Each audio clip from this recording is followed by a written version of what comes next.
Got it. Okay. All right. Then I will start off formally one more time. Hi, my name is Heidi Griswold, and I am the Outreach and Education Coordinator at the People Concern. So today we're going to teach you how to do a presentation for sixth graders about healthy relationships.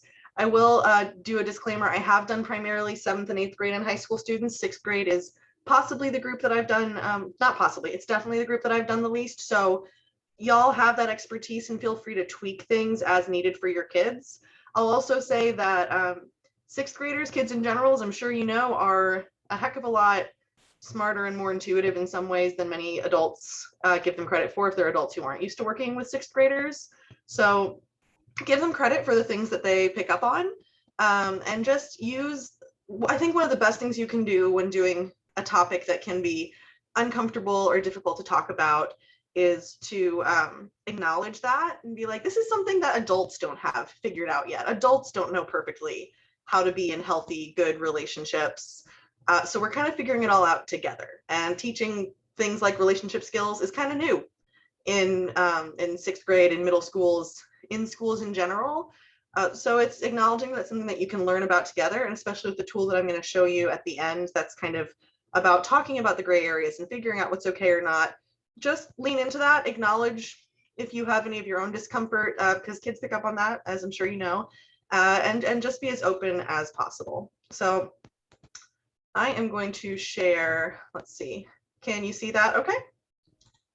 Super. Oh, now I want to be able to see all of you, and I can see the chat. Perfect. So these are my screen share. My two screens aren't working, so I'm sharing you the PDF form, but you do have the editable PowerPoint form of this. And if you'd like to do this training again in the future, you all are, free to do it this year. But if you want someone else to come do it, even though I won't be with Sojourn in the future, please feel free to reach out to Sojourn, and we're always happy to send someone into the classroom, especially when we can send someone into the classroom to do it in person or virtually, whatever ends up being. But for all y'all's sake, I really hope that it is the norm to be safe and back in the classroom really, really soon. And lots of other resources can be found on Sojourn's website. So just, and this, I don't know that this slide necessarily, actually I did send this PDF to Liz, so you should have this slides too, but just some kind of things to remember when teaching, in this case, not even teens and preteens, about relationships, or sixth graders.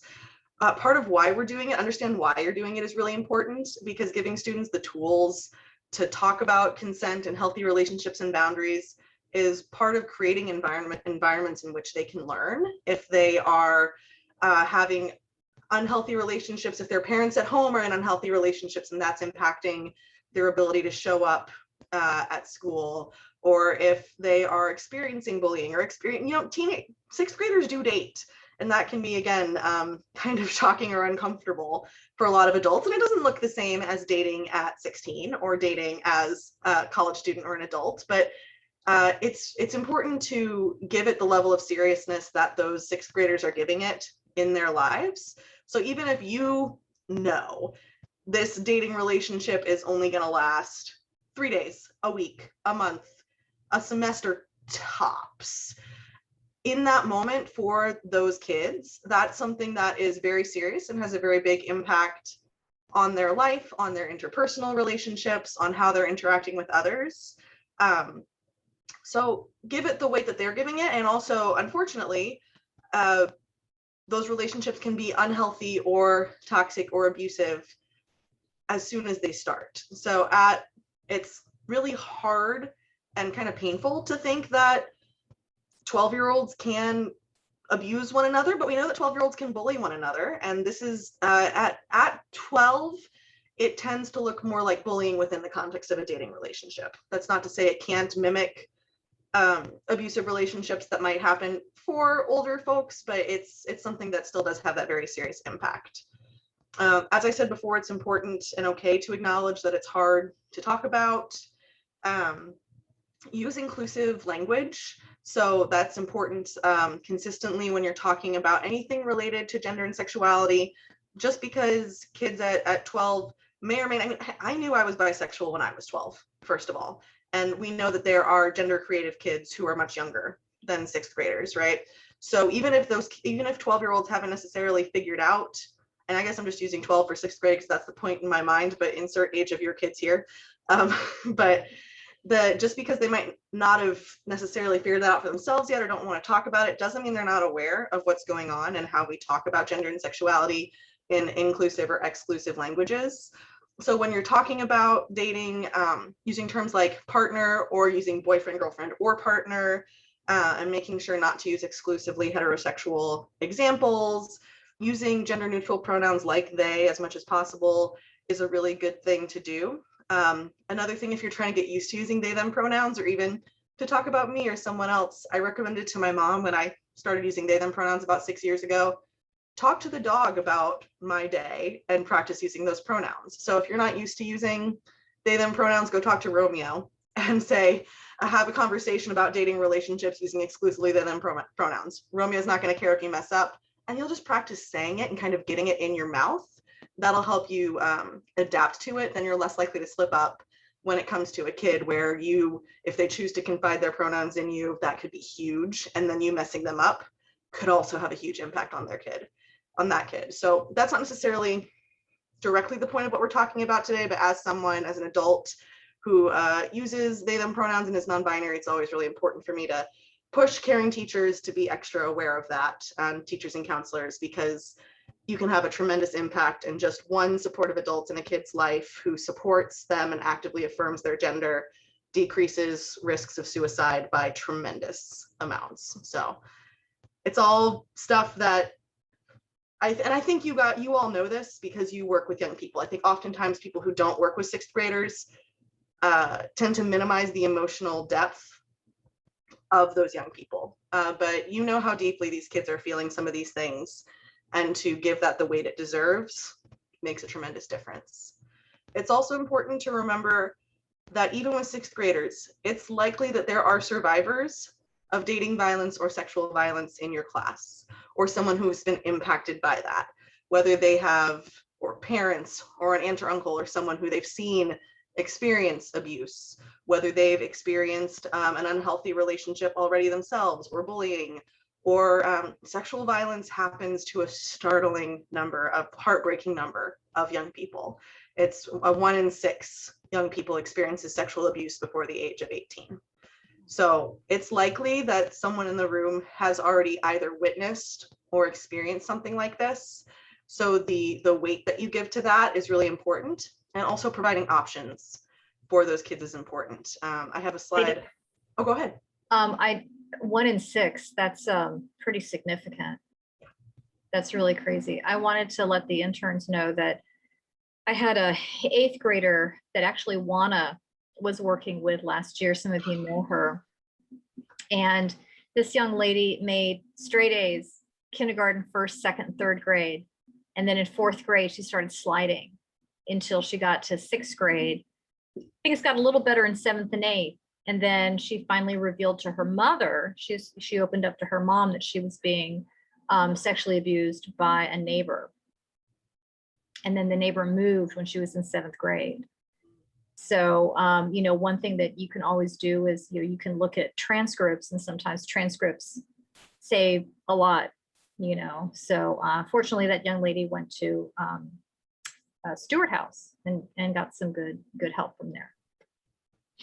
Thank you for sharing that story, Liz. That type of thing is just really, it's important to be aware of. I have a whole different presentation that I won't be able to give you today, but contact Sojourn and they maybe can later, about recognizing warning signs that a kid might be experiencing some form of violence at home. It's the same as the warning signs for the most part that you hear for things like depression or suicidal behavior. If their grades are suddenly slipping and it doesn't make sense, or if they're more despondent, or especially if you see any signs, of course, of physical violence, then of course you're, I believe, as counselors and school employees, mandated reporters.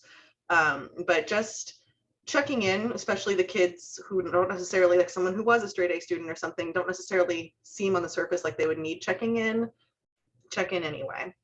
And then on the next slide, this is that slide that I just showed you, of course, wouldn't be in the presentation to the young people. This one would. Is group agreements and self-care. And now I imagine in any classroom, there's some sort of, classroom rules or agreements that they already have, but it's important when you're going over sensitive topics to kind of cover that one more time, make sure everyone's on the same page about what it means to be respectful, why it's important to speak from I statements instead of generalizing statements, and then being really clear with them about what confidentiality means in the context of a space where you're discussing violence and abuse. So things like take the ideas out of here, but not the stories, but also being very clear to them what being a mandated reporter means, because that's an important part of maintaining trust with your kids. You don't want to say, okay, you can come to me if you have anything, and then kind of feel like you're pulling the rug underneath them when you say, but now I need to report it to the government, or now I need to tell your mom. So be very clear. I don't have a specific slide in here because I don't know what your school's rules are, but make sure you communicate that very clearly to the young people. And then just some sort of, whether it's a trigger warning or a content warning, I think really you should let them know that you're going to be talking about this at least a week, and then remind them the day before this conversation happens to give them time if they might want or need to opt out, and to let that be some sort of option if possible. If they're saying if this is a conversation, and again, follow your school's rules, but if there's a conversation that for whatever reason that kid does not feel comfortable being in the room, maybe Tate and Barbara are giving the presentation, but the student can go hang out with Miss Cowgill while it's happening or something if they need to be in a separate space, providing that option if possible, or reminding them if you can't do that, hey, if this conversation brings anything up for you today, remember, here's where Miss Cowgill and Miss Asiaban's offices are. They're available from these times. If you need to talk to us right after this presentation, we'll give you a hall pass to be late to your next class, whatever it might be, in case someone needs to process, because again, you don't know who in the room is a survivor or what it might bring up. Yes, Jessie. Sorry, excuse me. This is more for Liz and Nagar. Do we need to, when we in outside agencies like Sojourn, do we need to get parental consent for students to be able to join these kinds of presentations? No. Okay, cool. Good question.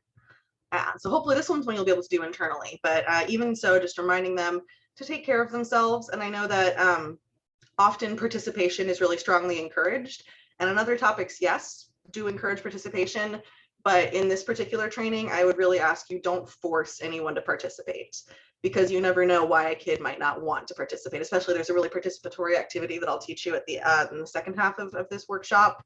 Again, you don't know who the survivors are in the room, and requiring them to participate could be very stressful, very emotional for that young person. So give them space. There will probably be kids, because for some kids, this won't feel heavy at all. For some kids, this could be like the heaviest thing that happens to them all week or all month, to have to talk about this in school. For other kids, it's like talking about relationships, weird, gross, fun, whatever it might be. Like there's usually going to be, and you probably know which kid it is if you know your kids already, the kid who's going to want to talk about it. So it'll just be a balance. I also recommend that when you're able to, doing a workshop on sensitive topics in pairs. So if a kid in the room does get triggered, or you can notice that someone's feeling impacted or dejected, that if needed, one person can go take care of that kid, take them to another room if needed to support, and the other one can keep teaching. Or even if that doesn't happen, you can still just kind of have one kind of vibe check person in the room to keep an eye on what's going on. Providing resources to them is really important, and you can tailor this page to your needs for sure. I did provide Sojourn's helpline. We're not able to directly serve child survivors of dating violence, but we could definitely provide resources, or this could be a resource for you all to call if it's, hey, this came up with my kid in class today. It doesn't seem like a mandated reporting situation, but I'm not sure what to do next. Can you help? That's one option. The text number is for an organization called Love is Respect, which operates a teen dating violence specific text support line for young people. And that is confidential for the young folks. So that's a great resource, especially if they don't want to talk to a strange adult on the phone, which I am, 29. I don't want to talk to a strange adult on the phone most of the time. So that's a great option for them. But, fill in resources as necessary. But one thing that I would encourage, when this slide is up, make everyone write it down. You don't want to have as an option, write this down if you want to, because then the kids are going to be paying attention to who's writing it down, who's not writing it down, or they might not, but they might notice that. So if they have pen and paper out, or if they have, you can even have them pull out their cell phones and everyone put it into your cell phone, whatever it is, but have everyone write it down. They might choose not to, they might choose to write down something else, but then the kids who do need it will have that information written down without having to be like, oh, well, I saw that, you know, Amanda wrote it down and no one else did, that type of thing. Have everyone do it. So then we kind of, that's all the introductory matter. Then we're going to launch into kind of the body of the workshop. Any questions about the introductory matter, if you will? All right, great. I'll keep going. So you can start off by asking them really broadly, what is a relationship? What relationships in your life are meaningful to you? And the idea for this slide is to kind of get them thinking about, they're already in relationships. They're not necessarily in dating relationships, but they have a relationship with their classmates. They have a relationship with their family, with their friends, with you as their counselor. So relationship is just how two or more people interact, and kind of the ways and the patterns that they interact together. And so you can also use that to be, so you don't want, I think one thing that's important, again, with working with especially much younger teenagers, but with all teenagers or tweens, is that you don't want to imply that by having this conversation, well, you should have been in a relationship already. If you're not yet, I don't know why you're not in a relationship. You totally uncool, hasn't dated anyone, 12-year-olds, because I know that as a 12-year-old, that might be how I had interpreted that.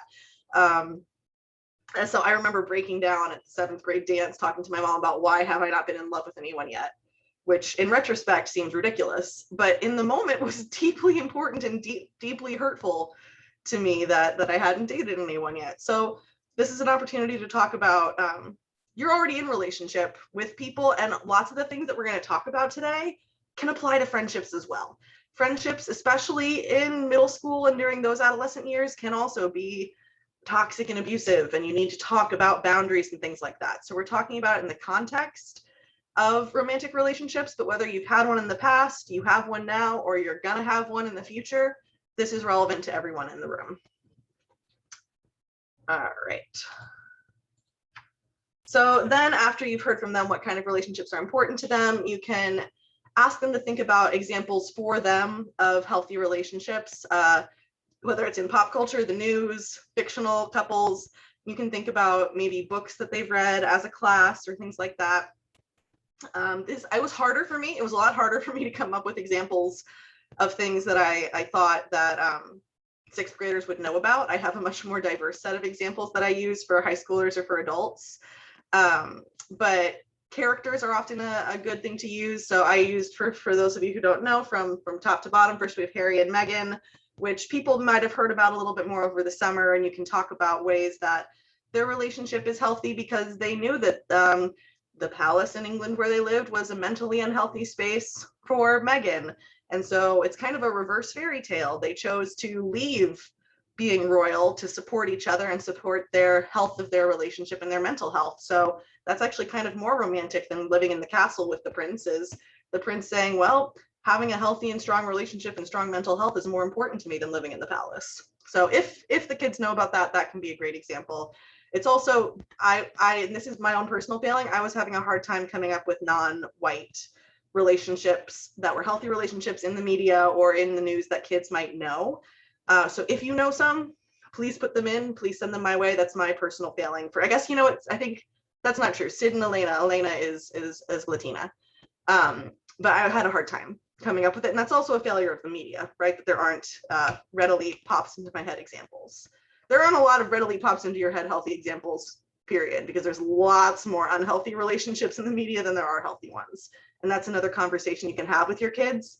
If they have a hard time coming up with something, well, why is that? Why aren't there good examples of healthy relationships out there?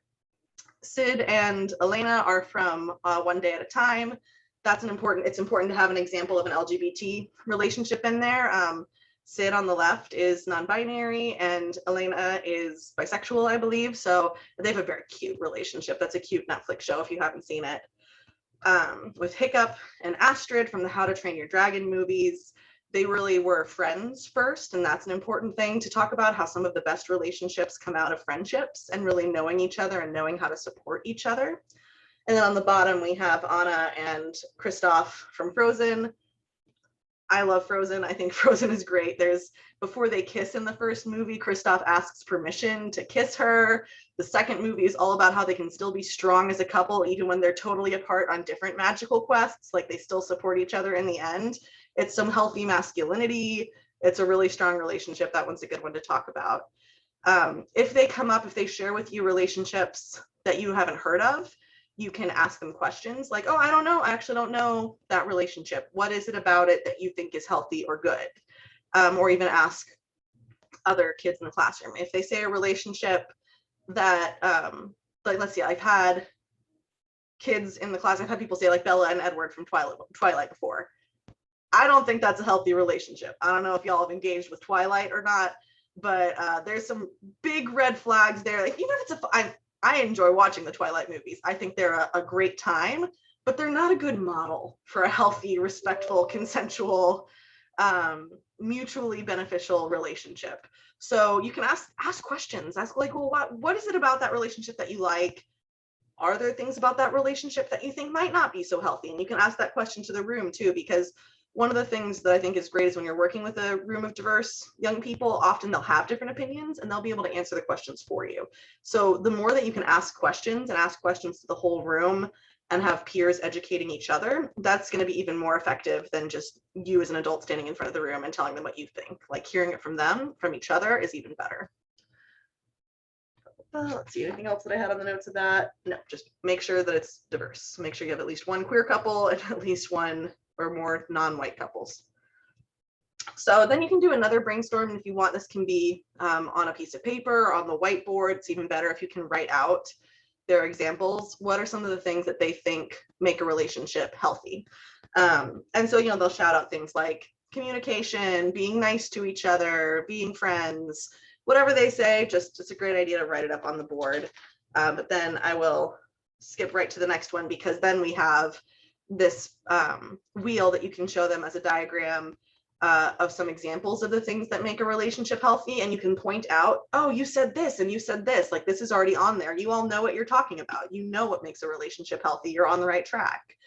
And then, so the reason that this is a wheel is because a wheel doesn't turn if there's one physical piece missing from a wheel. It'll get stuck. You have to have all the spokes working together to keep a physical, actual wheel turning.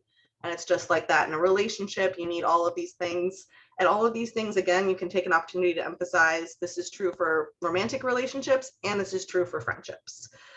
So I would then take some time to go through each section of the wheel to talk about communication. What makes good communication? Is it healthy if one person is doing all of the communicating?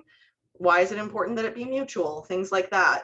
Take some time to define what is respect. How do you know that someone respects you? How do they show respect? For negotiation and compromise, those can sometimes, like, negotiation can be a little bit of a big word for sixth graders, depending. Just kind of make sure that if they need a definition for that, that you give it.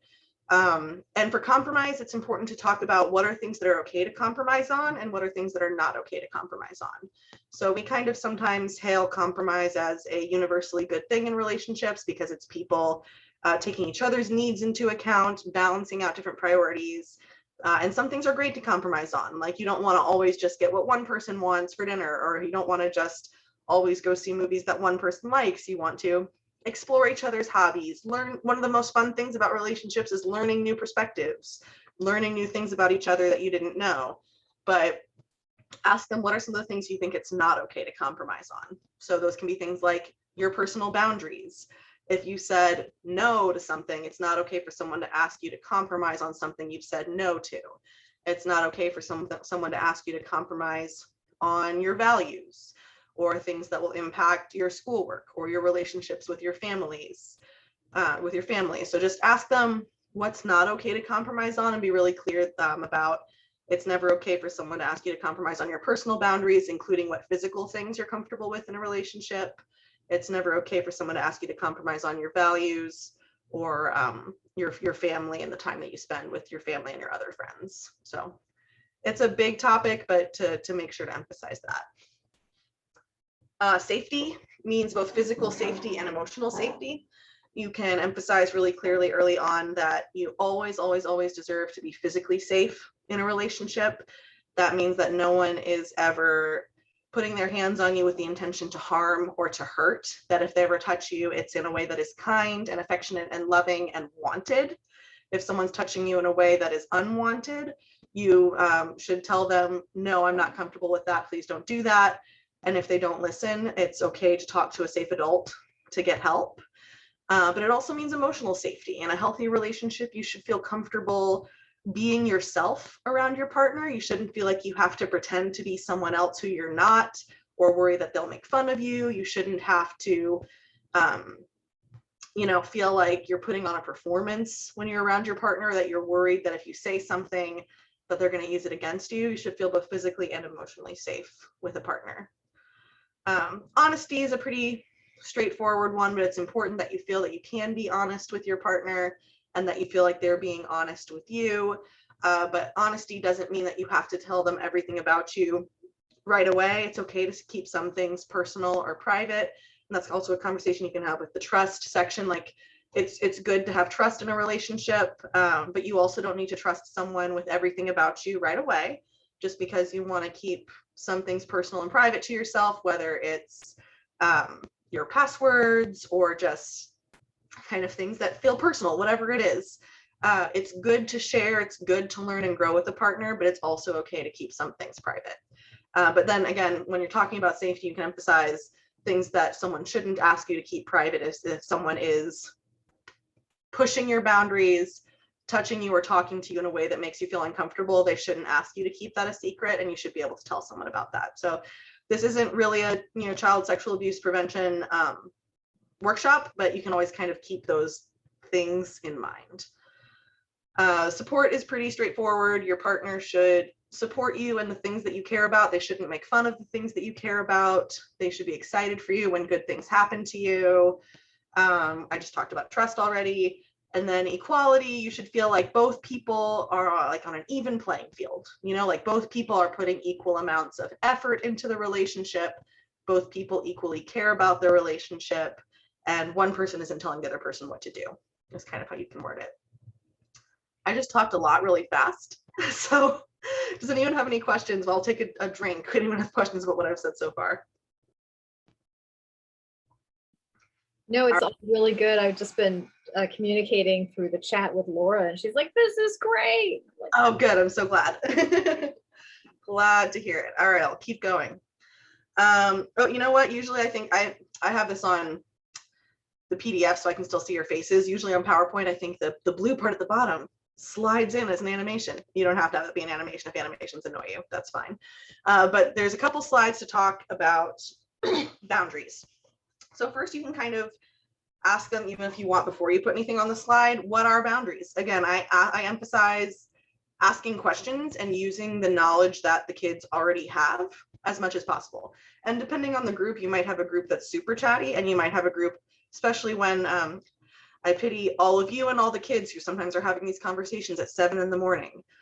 No one wants to talk about boundaries in relationships at 7 in the morning, no matter how old they are. Maybe if you're really a morning person. I guess I need to never say never, because I don't necessarily understand or empathize with morning people in that way. If you are that way, congratulations, the world needs you. But I'm not, so I always have a harder time talking about this in the morning. So it's okay if they don't have answers to the questions, but just try leading with the questions, and that helps let them know that you know that they know things, and that you're not teaching them this because they're not smart or they don't know, but you're using what they do know and building upon it. So boundaries, a really simple definition of boundaries is it's just the limits we set for ourselves in our relationships. And I think it's really important to frame boundaries as a really positive thing, because I think sometimes socially we think of boundaries as something that you have to set after something bad has happened, or after there's been a negative impact or consequence that you don't want to happen again. And I think that honestly, conversations about boundaries are things that adults need to learn and grow about, because we never had these conversations, and it can be really, really hard, especially for young girls or people who are socialized as women or female, are often taught that to stand up for yourself and to set boundaries for yourself is selfish. So we want to encourage that it's not selfish to set boundaries, because boundaries is just saying, this is what I need to feel safe, healthy, and happy. And on the flip side, we also want to say that boys have boundaries too. You know, so that can be, it can be like, well, it's selfish or rude if girls have boundaries, but boys don't have boundaries, especially when you're having conversations when they're a little bit older, when you're having conversations about sexual consent. It can be really easy for the conversation to be framed as, well, consent is something that girls have to give and boys have to get. And that's a really messed up way of framing that, because boys have boundaries too. People of all genders, all sexualities, all ages, everyone has boundaries. It's just what you're okay with or not. And communicating that helps your partner know you better, helps make your relationship stronger, helps make love and friendship stronger, and helps you respect each other better. And they're different for everyone. So, and they change as we grow, as different things happen to us. Boundaries are an ongoing conversation. That doesn't mean I don't trust you or I don't like you. It means I do trust you and I do like you. And because of that, I want you to know how I want to be treated. So I think it often helps to give a personal example. A couple that I use sometimes, I don't like being touched on the back of my neck. It's a random thing. I know my dad, when I was not even when I was younger, still sometimes today he'll forget, and he'll just kind of, lovingly cup his hand around my neck. And I don't like, even just now, I didn't like touching my own neck. I don't like wearing necklaces. Like, scarves are maybe okay. I don't like pressure on the back of my neck, just because I'm not comfortable with that. But people don't know if I don't tell them. So it's something that it's important that I tell people. And it's, sometimes it's not like, hi, I'm Heidi, don't touch my neck. It's not, that's not how boundaries work. It's just like, if we're doing a group huddle, it can be like, oh, hey, can you not touch my neck? I don't like that. Or if someone does it, it's not like it's a make or break thing for me. Like, if you touch my neck, it's like, well, I don't trust that person. I don't like them because they touched my neck. I didn't tell them not to do it, but I don't like it. You just kind of have to express it. And then if it's someone who respects you and likes you, then they'll remember that and they won't do it again. Or maybe they'll mess up once, but then they'll work hard to change their behavior because they care about making you feel safe and comfortable. So that's an example of a all ages physical boundary example. You will also want to give some sort of, and if that's not true for you, like, you can use me as an example. I don't care. There's also, you want to set kind of an example of an emotional boundary. So the one that I'll do is, I really value consistent sleep. I really need 8 hours. Sometimes I wish I didn't need 8 hours. I wish I could operate with less, but if I get less than 8 hours of sleep, I'm not my best version of myself. And I'm not going to be the best version of myself towards the people around me, which is not how I want to be. So my boundary is that I have my phone on a strict do not disturb from 11 p.m. to 7 a.m. Those are my ideal, not always achieved, but idealized sleep hours. And so with the do not disturb feature, you can even explain on the phone what that means. Is if you have people in your favorites list, if they call, I think it's 3 times in a minute or something, it'll still send the call through. So if there's emergency and you're one of my people, one of my core favorite, my mom, my dad, my best friend, my partner, that does come through to me and I'll get your call. But what it doesn't mean is you're going to text me between those hours, or you're going to be able to send me a meme during those hours, because I've set that boundary for myself that I need that sleep so I can be the best version of me for me, and so that I can be the best version of me for you. So it can also be things like, oh, I always have, Shabbat dinner with my family on Friday nights, so I won't be able to text you during that time. Whatever it might be, giving different kinds of examples of boundaries that, again, aren't saying I don't trust you and I don't like you, but I do trust you and I do like you, and I know that you want to be nice to me, so here's how you can do it, because these are my boundaries. And you can also say that sometimes boundary conversations are more difficult than that, because sometimes you don't know what a boundary is until it happens to you. Like, so this is kind of a different thing, but I went to see the movie, which hopefully your 6th graders aren't seeing, but probably some of them will. I went to see the movie The Suicide Squad this weekend. And I'm really comfortable with, like, I watched Game of Thrones. I'm comfortable with some levels of violence, but I didn't realize until I was sitting there in that theater, oh, I'm really not comfortable with this level of violence being played for comedy. That's not something I enjoy, and I don't regret seeing this movie, but I don't want to see it again. So I was recognizing my discomfort in that moment, and I was seeing the movie with my brother, and I'm like, hey, I'm gonna step out and take a bathroom break until I think this fight scene is over, because it's squicking me out. I don't like it. And he was like, that's okay, it's all good. But then after the movie, he checked in with me and he said, hey, are you okay? I know you had to step out for a minute. So that's an example of, I'm in a relationship with my brother. He cares about me. I recognized a boundary for myself in the moment. I did something to make myself more comfortable, which was step out during that fight scene. But then because he cares about me, after the movie, he followed up. I think I might even have said to him in the moment, You don't need to come out with me. I'm fine. I'm just going to take a break. So that was me stepping up and setting a boundary in the moment. So I think I've hopefully spitballed enough examples at you there. So another slide about that, you can, and I think again, these pop up separately so that it's not too much text on the screen to distract people, but you can talk about what healthy boundaries do and what healthy boundaries don't. They do help you get to know your partner. They show respect for their needs. They protect your privacy. This is a good opportunity to talk about how you deserve to have some things private. And it doesn't mean you don't trust someone. It doesn't mean you don't like them. It's just, there are certain things that even for adults or people of all ages that it's important to keep to yourself. You can take an opportunity to talk about digital safety, why it's important to keep those things safe.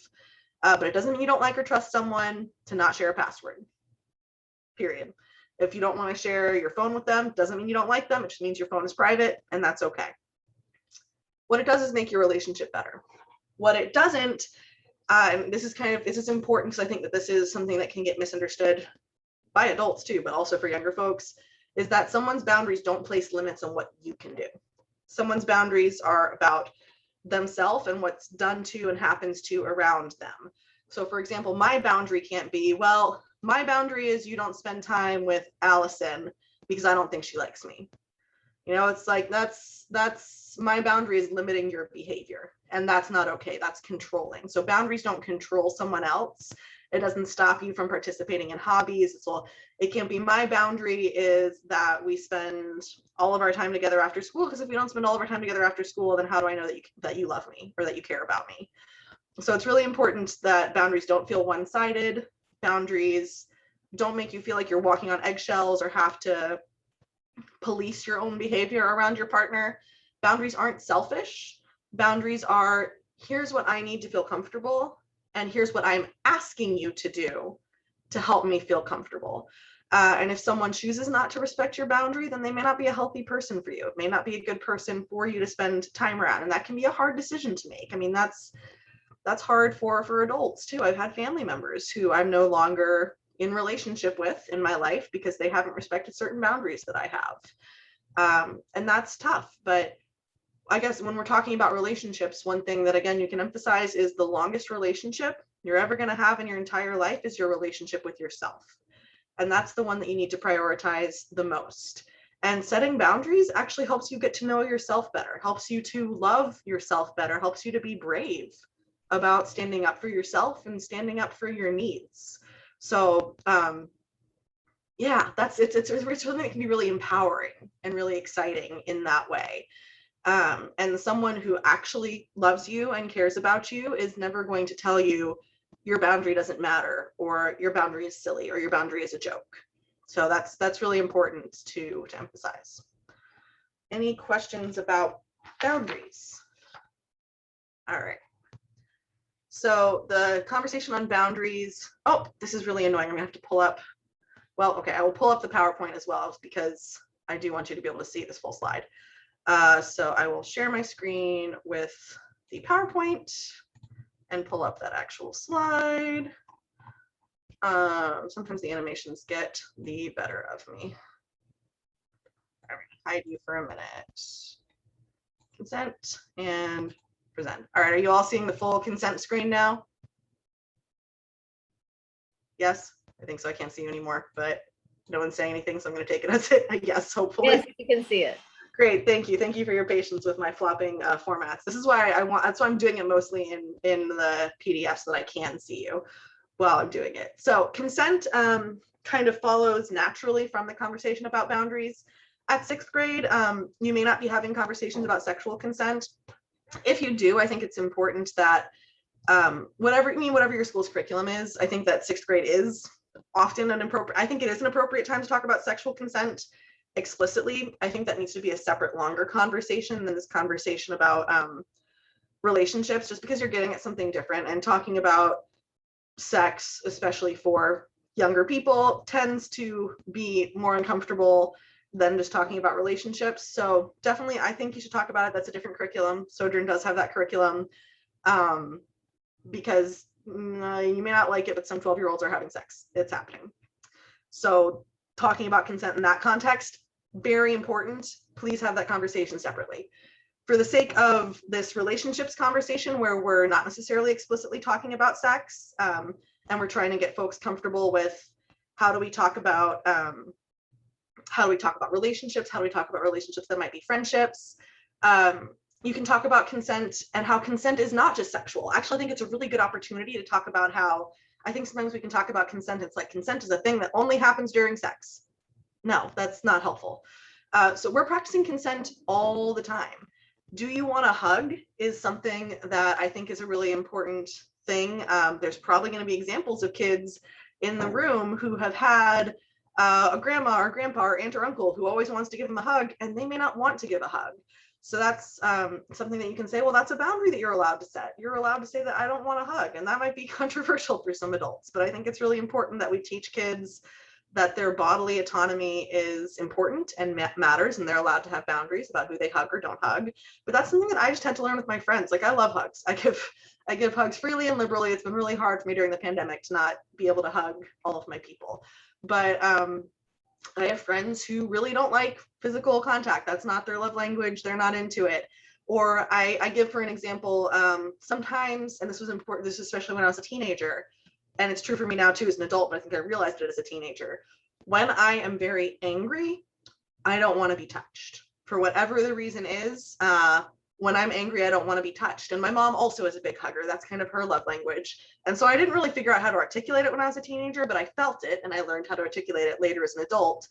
When I am angry, please do not touch me. I do not want to be hugged or touched right now. I know that it's your instinct and that you want to hug me because you love me, but that's not how I want to be loved right now.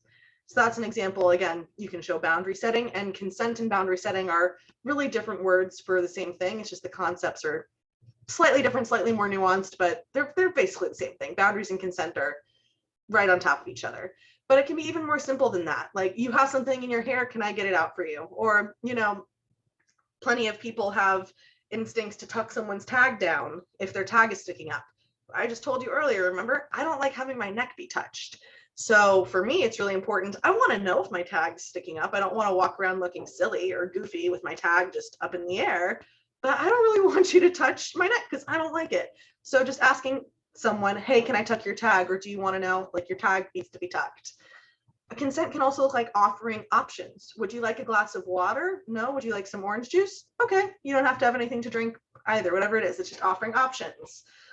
Consent, one that's really often easy for folks to learn, is about dogs. We're taught pretty young that you probably shouldn't run up. And again, just you think I like giving hugs? I like petting dogs even more than I like giving hugs. If I see a dog, ideally I would like to be petting that dog. But I know that I can't for a lot of reasons. And that's because dogs also have boundaries. They don't have as boundaries that are as strict as cats. That's another conversation to have. Cats are really great about setting boundaries. If you want to use that hashtag okay for pets not partners thing, cats are great at articulating their boundaries, non-verbally too. So sorry, I'm getting off on a tangent now, but if people are saying, oh, how can I tell if someone doesn't consent if they don't say something? Do you know when a cat wants you to stop petting them or when they would like to do something else? If you can tell a cat's nonverbal body language, then you can also tell a person's nonverbal body language. That's a separate tangent. But we want to show people at least the amount of respect that we show a dog. So what are some reasons that you might not pet a dog right away? Well, they could be an angry or aggressive dog. So you don't want to get hurt if they might bark at or bite you. They could be a dog who's sick and it might not be safe to touch them. Or, for example, my roommate's dog is very sweet, but she's incredibly, incredibly anxious. She's on more mental health meds than plenty of adult humans that I know. She's on lots of Prozac because she's very, very anxious. And she just doesn't like being touched by strangers. It makes her very scared when a kid runs at her in the elevator. And they just think, puppy, I want to pet puppy. And we think she was probably abused before we adopted her from a rescue shelter. So it's about, you don't know with dogs or with humans what their conditions are of their life and why they may or may not be comfortable being touched, being talked to in a certain way. So you ask permission, you check in, and you can also extend that conversation to pronouns. If someone's having a conversation and they say, oh, I love your dog, what's her name? And they say, oh, well, it's actually a boy and his name is Frodo, I don't know. But then you change immediately the pronouns that you're using to talk about a dog. It's the same thing with a person. It's okay if you make a mistake, if you don't know right away, but if you're corrected, you change that and you move on. Not because you're a bad person for messing it up, but because, oh, well, I didn't know that before, and I want to be respectful and kind to the person who corrected me. So I'm just going to change my behavior. And then COVID is a great way to talk about consent right now, because we're all kind of navigating our barriers and our own personal risk levels about what we're comfortable with and what we're not comfortable with. So questions like, is it okay if I take off my mask when we're together? Or are you comfortable hanging out inside together, or would you rather hang it out outside? That's a really current example that we can all relate to, of everyone that we know and love might have different levels of comfort with risk management. And if they would prefer to be more, I don't want to say more safe, because that kind of seems like a value judgment, but if they are preferring to protect their boundaries in more rigid ways than we are, if they prefer not to have their masks off, if they want to double mask, if they don't want to meet up indoors, it's not about them saying, well, depending on the circumstance, they might say this to you. Interpersonal relationships are a whole other thing, but it doesn't necessarily mean, friend, I think you are a bad person for wanting to have your mask off. It's you, that's not what it's about in that moment. It's about you making a choice saying, I value my relationship with my friend, and in order to feel safe, my friend wants to be outdoors and with their mask on. And no matter what I think about the choices that I've been making, or what I think is reasonable to do or not, I care about my friend and I care about them feeling safe. So I'm going to respect their boundaries. So that's another conversation about boundaries and consent that's very current to the moment. And then I have this pop-up, which is why I had to switch over to the other slide format. But just practicing consent is about understanding your partner or your friend's desires and needs, and communicating your own. It's a way to practice good communication. It's a way to practice respect, honesty, negotiation. Most of those things on that wheel, trust, safety, equality, can be simmered down to, or a part of, boundaries and consent. And they already know how to do that, so it doesn't need to be scary. And I think there's maybe one more slide that might have an annoying pop-up, so I'll stay here for a second. This is just, I really like this graphic. I think it's from Planned Parenthood, about consent is mutual, it's active, it's about respecting boundaries, it's about making each other feel comfortable. Retractable is an important thing.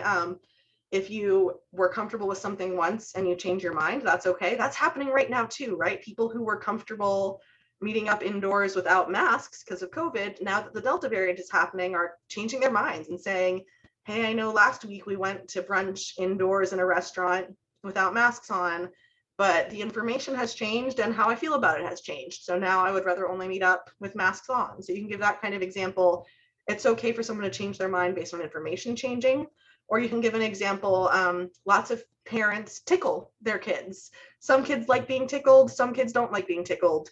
And sometimes being tickled is something where it feels good at first and it's really fun, but lots of people reach a boundary where they're no longer okay with it and it becomes painful or causes anxiety, or it just doesn't feel fun anymore. So it's okay for something to feel fun and feel okay at first, and then to say, no, stop, I changed my mind, or I don't want to do this anymore. And again, that doesn't mean you're saying, I don't like the person, I think they're a bad person. It's just, you've changed your mind, and if they respect and care about you, they're going to listen to you and they're going to stop. So consent is just a conversation, which we all know how to have conversations, and how to be a good listener, how to ask questions if you aren't sure, to be present, to check in, because of fundamentally caring about each other.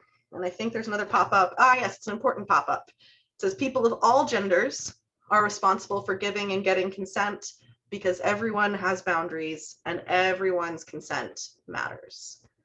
So I think I can switch back to what is easier for me so I can see all of you and share my screen here. There we go. All right. Any questions about the consent and boundaries piece? All right, and I haven't checked the chat in a minute. I don't think there's anything in the chat. That's great.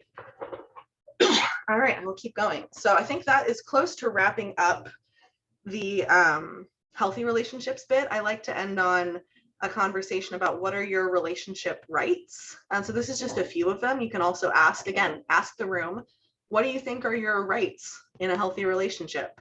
Some of them are the right to feel good about yourself. Relationships aren't perfect, no matter what age you are. But in general, in a healthy relationship, you're going to feel good and happy, or at least neutral, more often than you feel unhappy, bad, sad, scared, afraid, not good. So it's okay if there's moments where you don't feel good or you feel sad or you're disagreeing, but you want to feel in a healthy relationship good or neutral more of the time. They should feel freeing and positive rather than mostly negative. You have the right to say no, and it's important that whoever you're in a relationship with, and again, whether this be someone you're dating, your friend, adults in your life, that they respect your no, and ask you questions if they want to know more, but that they respect the no. That you have the right to change your mind. You have the right to spend time with the people you care about outside of that relationship, especially in younger relationships. It can be really easy for that to feel all consuming really quickly, and all of a sudden you're only spending time with that partner, and it's like your friends don't even exist anymore. I feel like lots of us have maybe been on both sides of that equation, depending. It's not fun to be the friend who gets left behind. So you can remind folks that, again, the most important relationship in your entire life is with yourself.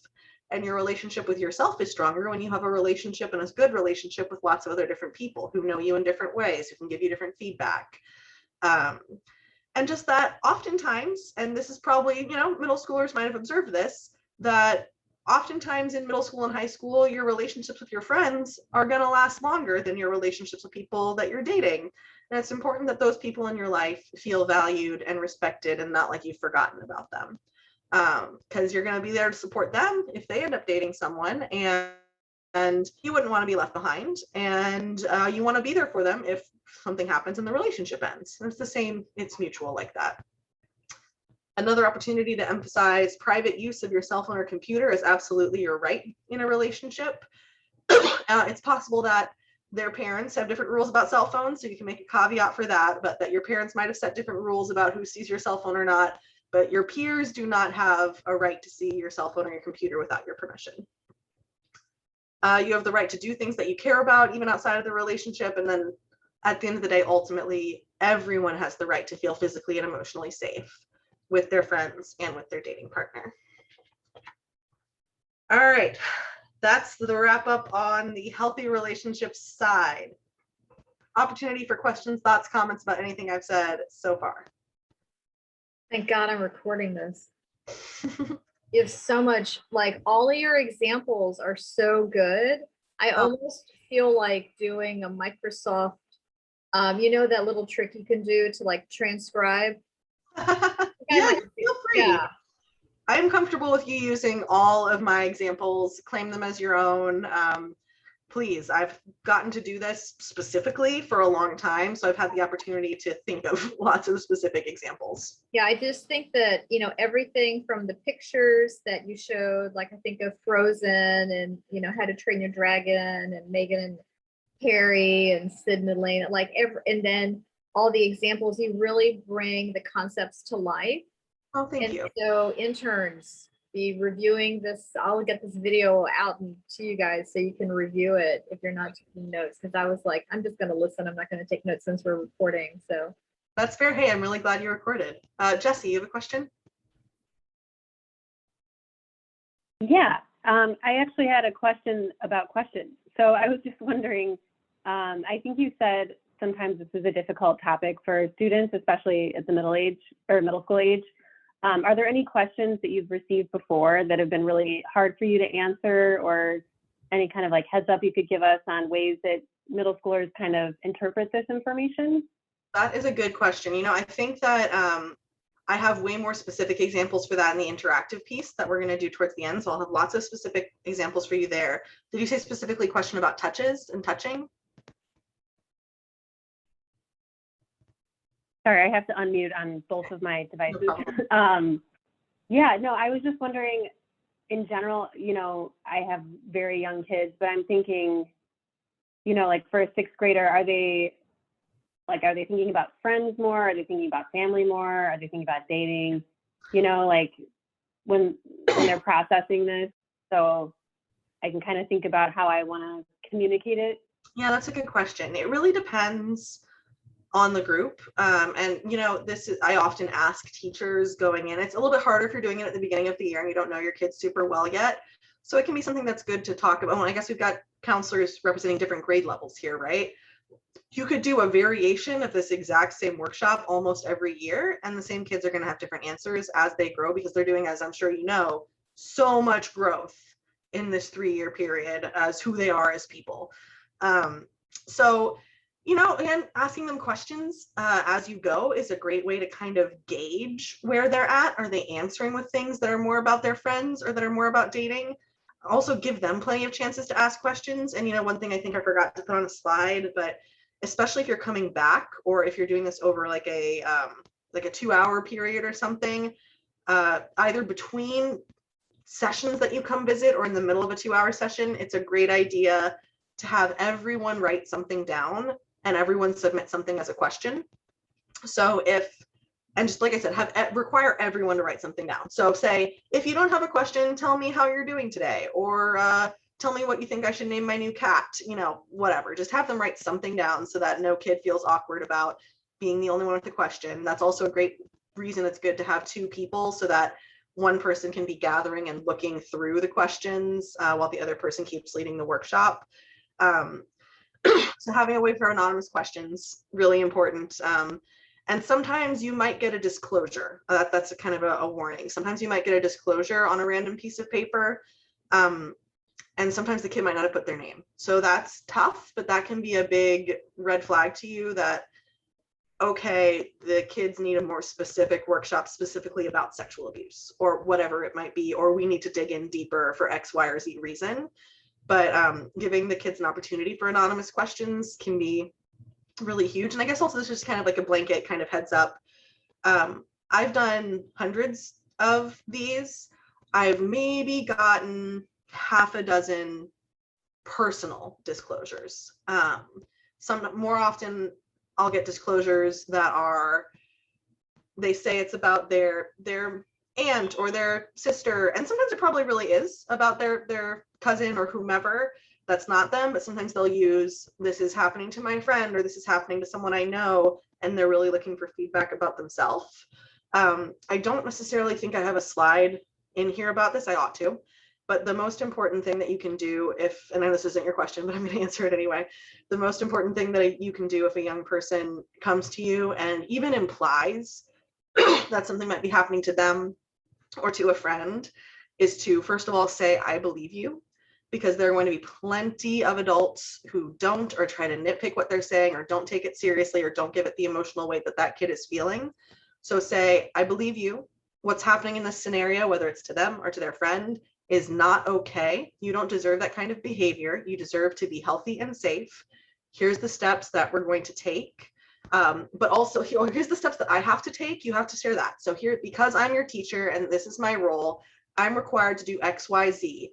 But actually, I kind of said that wrong. You don't want to say, here's the steps that we're going to take. You do have to tell them what you have to do to disclose, but you want to actually ask, what steps can I help you take to feel more safe? Because if someone is being abused in some way, what the person abusing them doing is taking their power away from them, taking their consent and their options away from them.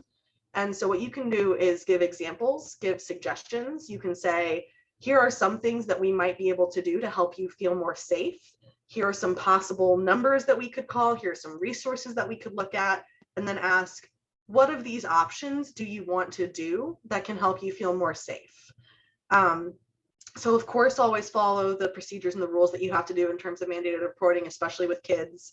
But with survivors in general, whether they're 12 or 25 or 40 or 80, you want to give options. You want to believe, support, let them know that the thing that's happening to them is not okay, and say, hey, I do know some things about this. This is what I know. These are what the options are. What do you want to do and how can I support you? So I don't really remember your question anymore, but I think what I said was important to No, that was great information. Thank you. Okay, great. Thank you, Jessie. Any other questions or thoughts before we move on to kind of warning signs for unhealthy relationships? All right, I will keep going. So again, we start with a brainstorm and a question. You just ask them, what are some signs of an unhealthy relationship? They might give examples. If they can't think of anything, you can say, well, what is the opposite of what we just talked about, right? If we said respect is important, disrespect would be bad. If we said honesty is important, dishonesty would be bad. So if they can't think of anything, ask them to think of opposites. And then we don't spend a whole lot of time. I tend to not spend a whole lot of time on stats because stats change, but also for me personally, stats don't tell the story as much, but your mileage may vary. If you're a stats person and your class loves numbers, there's a lot of great resources online to get stats. I believe this one is from Love is Respect, that resource I shared earlier, but RAIN, the Rape, Abuse, and Incest National Network, is a great resource. There's all sorts of great, the CDC often has stats about this, so plug in as much as you think is valuable, but I pretty much just tend to use 1 or 2 just to give a sense of the scope, which is that 1 in 3 teens is a survivor of some form of physical, sexual, emotional, or verbal abuse from a dating partner. And that number exceeds all other types of youth violence. It's bigger than bullying, it's bigger than gang violence, than gun violence. The number that it impacts is really, really huge. And lots of that is going to be verbal and emotional manipulation and coercion. So we are working to change this. Doing this kind of education with the young people starting as young as 6th grade helps to change this. But right now, statistically, a huge number of the kids who you work with and care for are likely to experience some form of violence. So again, why this is important is because you're giving them tools to help recognize this, help them, their peers recognize this, and work to change the culture. And this also means having conversations with your peers as adults, because we are modeling for young people what relationships look like, and we also need to do better. And also, this is a US-based statistic. It's important to keep stats either state-specific or US-specific, because otherwise it's just kind of muddles things, because things are different all over. An important thing to mention, and this is also important when clarifying the activity that we're going to do later, is that abuse is intentional and that abuse is distinct from unhealthy relationships.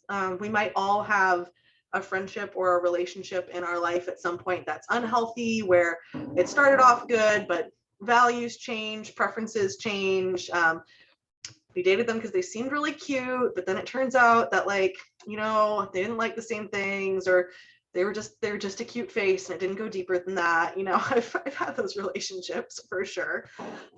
So it's just because your values might change, you might not communicate well, but unhealthy and abuse is distinct. And so the next slide kind of gives a more clear-cut definition of abuse. The short version is that abuse is about power and control.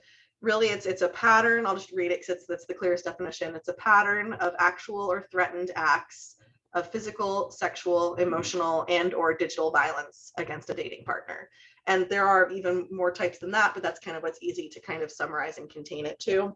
And it's about one person deliberately, whether they know that consciously or not, that person is deliberately choosing to gain and maintain power and control over the other person, to try to change that person's behavior and get them to do what the person doing harm wants, to try to control them. And if they don't follow that set of imaginary made up rules, they're going to punish the victim in some way, whether that's through verbal harm or physical harm or other forms of harm. So the pattern part is really important, and the power, control, and manipulation part is really important. So then there's just a few more slides just to kind of really hammer that home, that abuse is intentional, it's on purpose. Someone's not waking up in the morning and thinking, oh, I'm going to control my partner today. It's more of something, I mean, they might, but it's more just kind of that insidious kind of belief that they know better than the other person, and they're going to tell the other person what to do because the other person should just do what they want.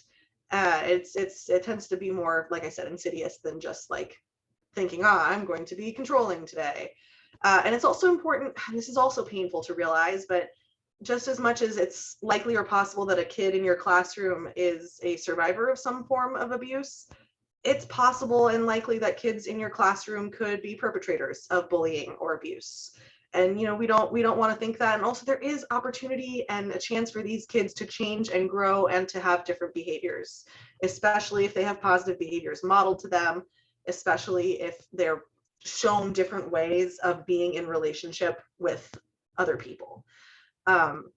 It's kind of a sidebar, but important. The pattern part is important. So I think something that actually, Jesse, speaking of things that kids might say sometimes is oftentimes, especially with teenagers, I'll have kids who are very more conscious about mental health than they used to be, which is great. But I'll have a kid say something like, what if someone I know is depressed or schizophrenic, and one time they do something harmful, like one time they get really, really angry and hit someone, for example. It's important to say, well, it's definitely not okay that they did that. And I hope that that person can get the support that they need to change their behavior. But having a mental health issue that on very rare occasions has been a reason or an excuse that someone did something harmful is different from a pattern of abuse, because again, abuse is that pattern that is on purpose. And if someone is abusive and they do something harmful, you can again talk about the boundaries. It might mean that they did something harmful and you probably let them know, like, that hurt me, or you were crying, or you were clearly or visibly harmed. And then an abusive person might say that they're sorry, or might say that they're going to change their behavior, but then they're going to do it again, and they're going to keep doing it. It's going to be a pattern that tends to get worse over time. So that's how a pattern is different from something that's an occasional or possibly unintentional something that's the result of mental illness or something else going on. Again, not to say that that causing of harm is okay, but it still could be distinct from a pattern of abuse. In a longer workshop, I would maybe go into more in depth, and we will kind of, with the examples in the activity later, go more in depth into kind of what examples of physical, emotional, sexual, or digital abuse might be.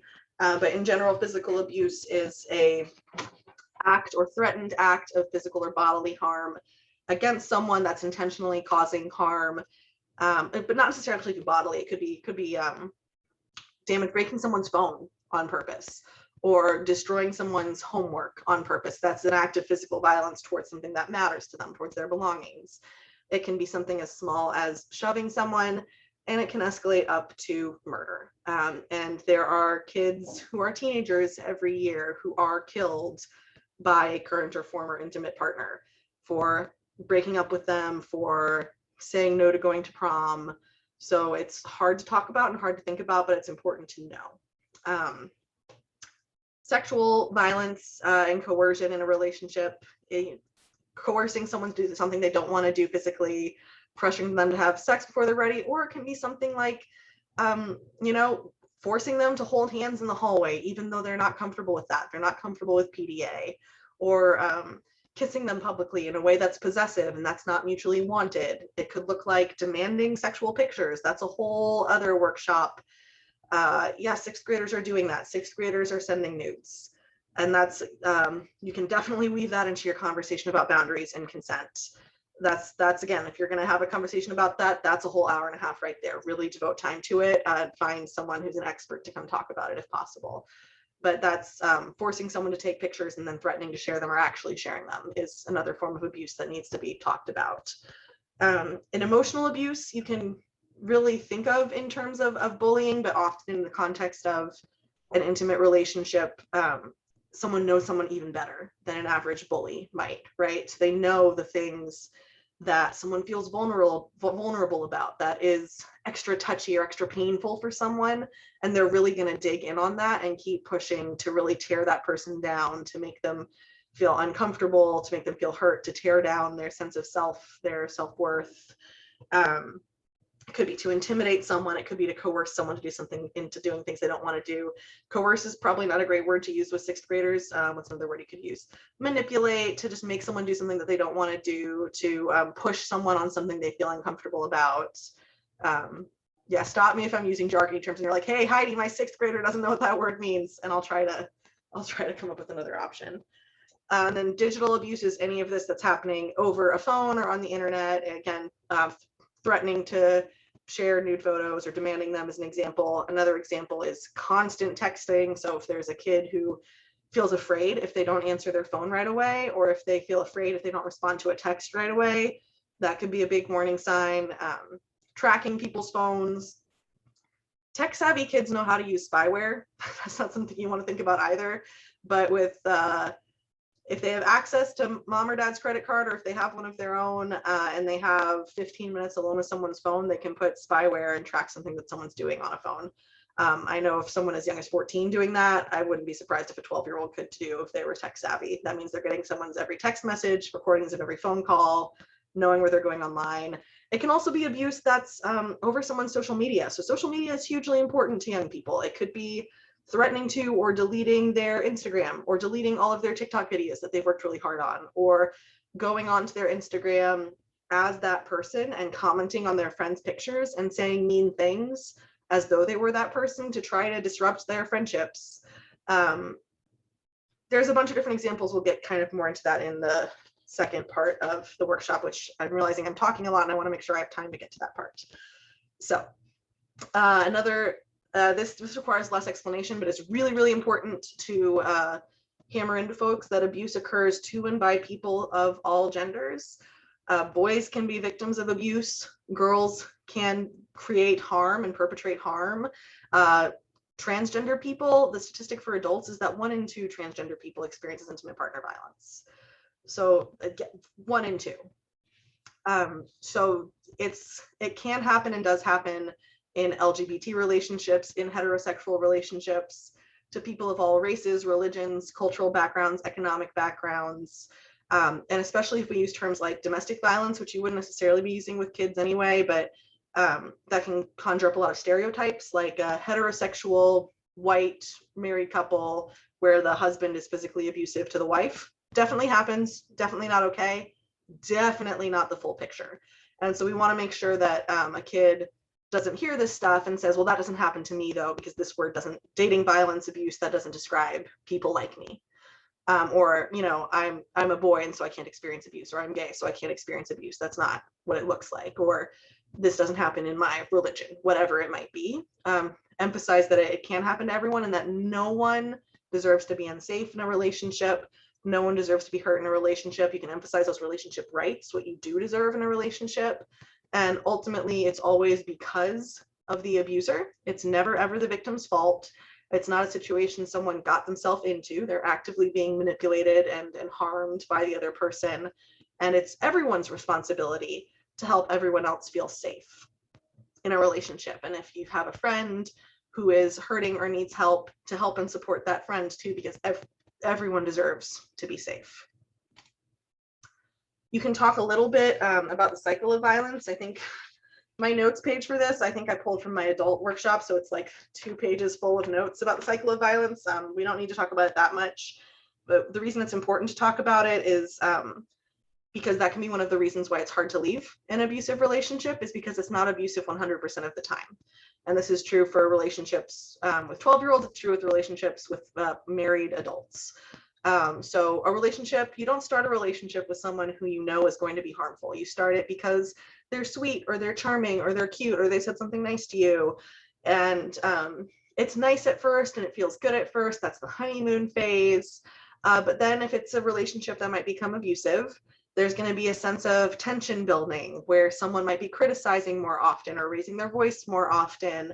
They might get angry all the time. And survivors often describe this phase as where they have to walk on eggshells and you feel like you can't fully be yourself. You feel like if you say the wrong thing, then your partner is going to blow up at you or something's going to happen. You don't really know what it is, but you've got this kind of icky gut feeling that I have to be careful because things aren't okay. And then there'll be some form of explosion, some form of violence, whether it's someone saying something really cruel or harmful, whether it's some form of physical violence. Oh, and actually something I forgot to say on the previous slide is a relationship can absolutely be abusive, even if it's never physically violent. There's a large percentage of abusive relationships where physical violence isn't a piece of it. And we never want to undermine those relationships, like say like, oh, well, that doesn't count as an abusive relationship, or like, at least they never hit you. No, never throw in an at least in these situations. Validate that absolutely everything that's happening is not okay. So the explosion part might not look like physical violence at all. It's just some extreme form of coercion or some big fight or some big upset. But then what usually happens is that the person who's doing harm is going to apologize. They're going to make promises never to do it again. They're going to talk about how much they love them. They might buy them gifts, might do grand romantic gestures, and it's going to be okay again for a while. And everyone, no matter how old you are, really wants to hold on to that part that's okay. And we're taught repeatedly by media messages that we can change someone who's behaving harmfully to us if we love them enough, or if we know the right things to say or do, which no one is responsible for changing the behavior of an abusive person. I still love the movie Beauty and the Beast. It's a childhood classic for me. Its message, not great, that if you're kind and do the right things and sing enough pretty songs to the beast who locked you up in a tower and took away all your personal freedom and has yelled at and intimidated you, that he'll transform into a perfect, lovely prince. Not a great message. So great songs, bad message. But so that cycle makes it really hard because you believe that person. You want to believe them when they say, I'm not going to do it again. And that's, again, the difference between an unhealthy relationship and an abusive relationship, is that that cycle is going to repeat. It's going to tend to escalate or get worse over time. So what happens during the explosion phase might get worse and worse and worse. And meanwhile, it's likely that the survivor's self-esteem, or their feeling of their ability to escape, or their worth to escape this relationship, is going to be going down. So that honeymoon phase is going to mean even more to that person over time. So they get trapped, and it's really, really hard. And I don't have stats on this related to kids, but I do know that for adults, the most dangerous time for a relationship is when you're trying to leave that relationship. Because if someone is being controlling over you, they really don't want to lose that control. So for adults, the time that someone is most likely to be killed by a current or former intimate partner is right after they've tried to leave. So it's different in some ways for kids, but saying to an adult, because you might know adults in your life who are in this situation, it's really important not to set an ultimatum of you just need to leave, because leaving might not be physically safe for them. And it may not, most of the time, it's not going to be that same level of extreme with much younger kids, but there could still be either real or perceived for them social consequences of breaking up with this person, or emotional consequences, or the threat of some form of physical violence or digital retaliation. If I break up with them, if I leave them, they're going to share my nude pictures with everyone. So when you're trying to support a young person who's ready to leave a relationship, talking to them about how to do it safely, what do they need to be safe, what do they need from the school to be safe, and taking that seriously. Again, this isn't necessarily something that you talk to about the kids during the presentation, but since you're the ones leading it, I want you to know. All right. You can talk to them about some warning signs. This is a cute graphic from, unfortunately, an organization that no longer exists called Break the Cycle, which was focused specifically on teen dating violence. So they don't exist anymore, but their graphics still do. So if you search the internet for Break the Cycle, you still might find some good things. But you can talk to them. So it's important to know about warning signs, so you can kind of keep an eye out for yourself and for your friends, but to not equate knowing warning signs with blaming someone if they still end up in an abusive relationship. Because you can be good at knowing the signs objectively, personally, but then if it actually happens and you're stuck in it, it can be a lot harder to recognize it. And that's what the activity that I keep mentioning that we're going to do will get at. But being aware of things like mood swings, like extreme jealousy, like not wanting to ever take responsibility for their own emotions, or not wanting to take responsibility for things that happen to them, always blaming it on other people, having an explosive temper, feeling possessive towards their partner, trying to keep them isolated or keep them away from their friends and family. Let's see what else.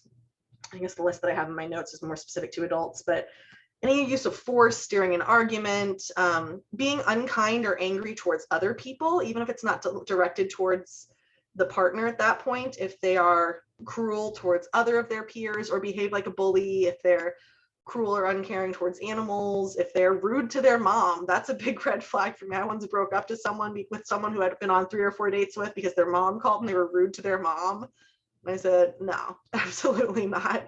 I mean, you can have someone who's maybe, moms aren't always all good people for their kids either. So that's, an exception. But this person, there was a big red flag. It was in college and they said, Mom, you haven't done my laundry yet. And they were being rude to their mom by having not done their laundry. I'm like, we're not a good fit. Thank you. Bye. But anyway, you can talk to them about warning signs, but again, emphasizing that knowing the warning signs doesn't mean that it's someone's fault. If they end up in the relationship, it's always the fault of the person who's behaving abusively, who's often very charming and coercive and tries to get this person into the relationship by not being an asshole, and then they become an asshole. You probably can't say the word asshole to your kids. Don't do that. So I have some videos, and actually I'm really disappointed because I was literally opening the YouTube link for these 2 hours ago to get ready, and lots of the videos have been taken down. I really hope they go back up. I'm really disappointed. It's from an organization called One Love.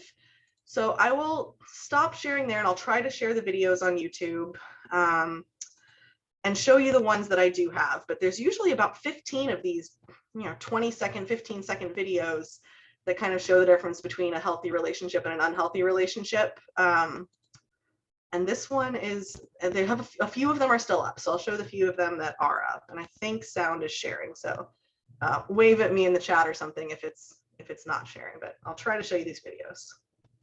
What are you so happy about? She just started following me on Instagram. What are you so nervous about?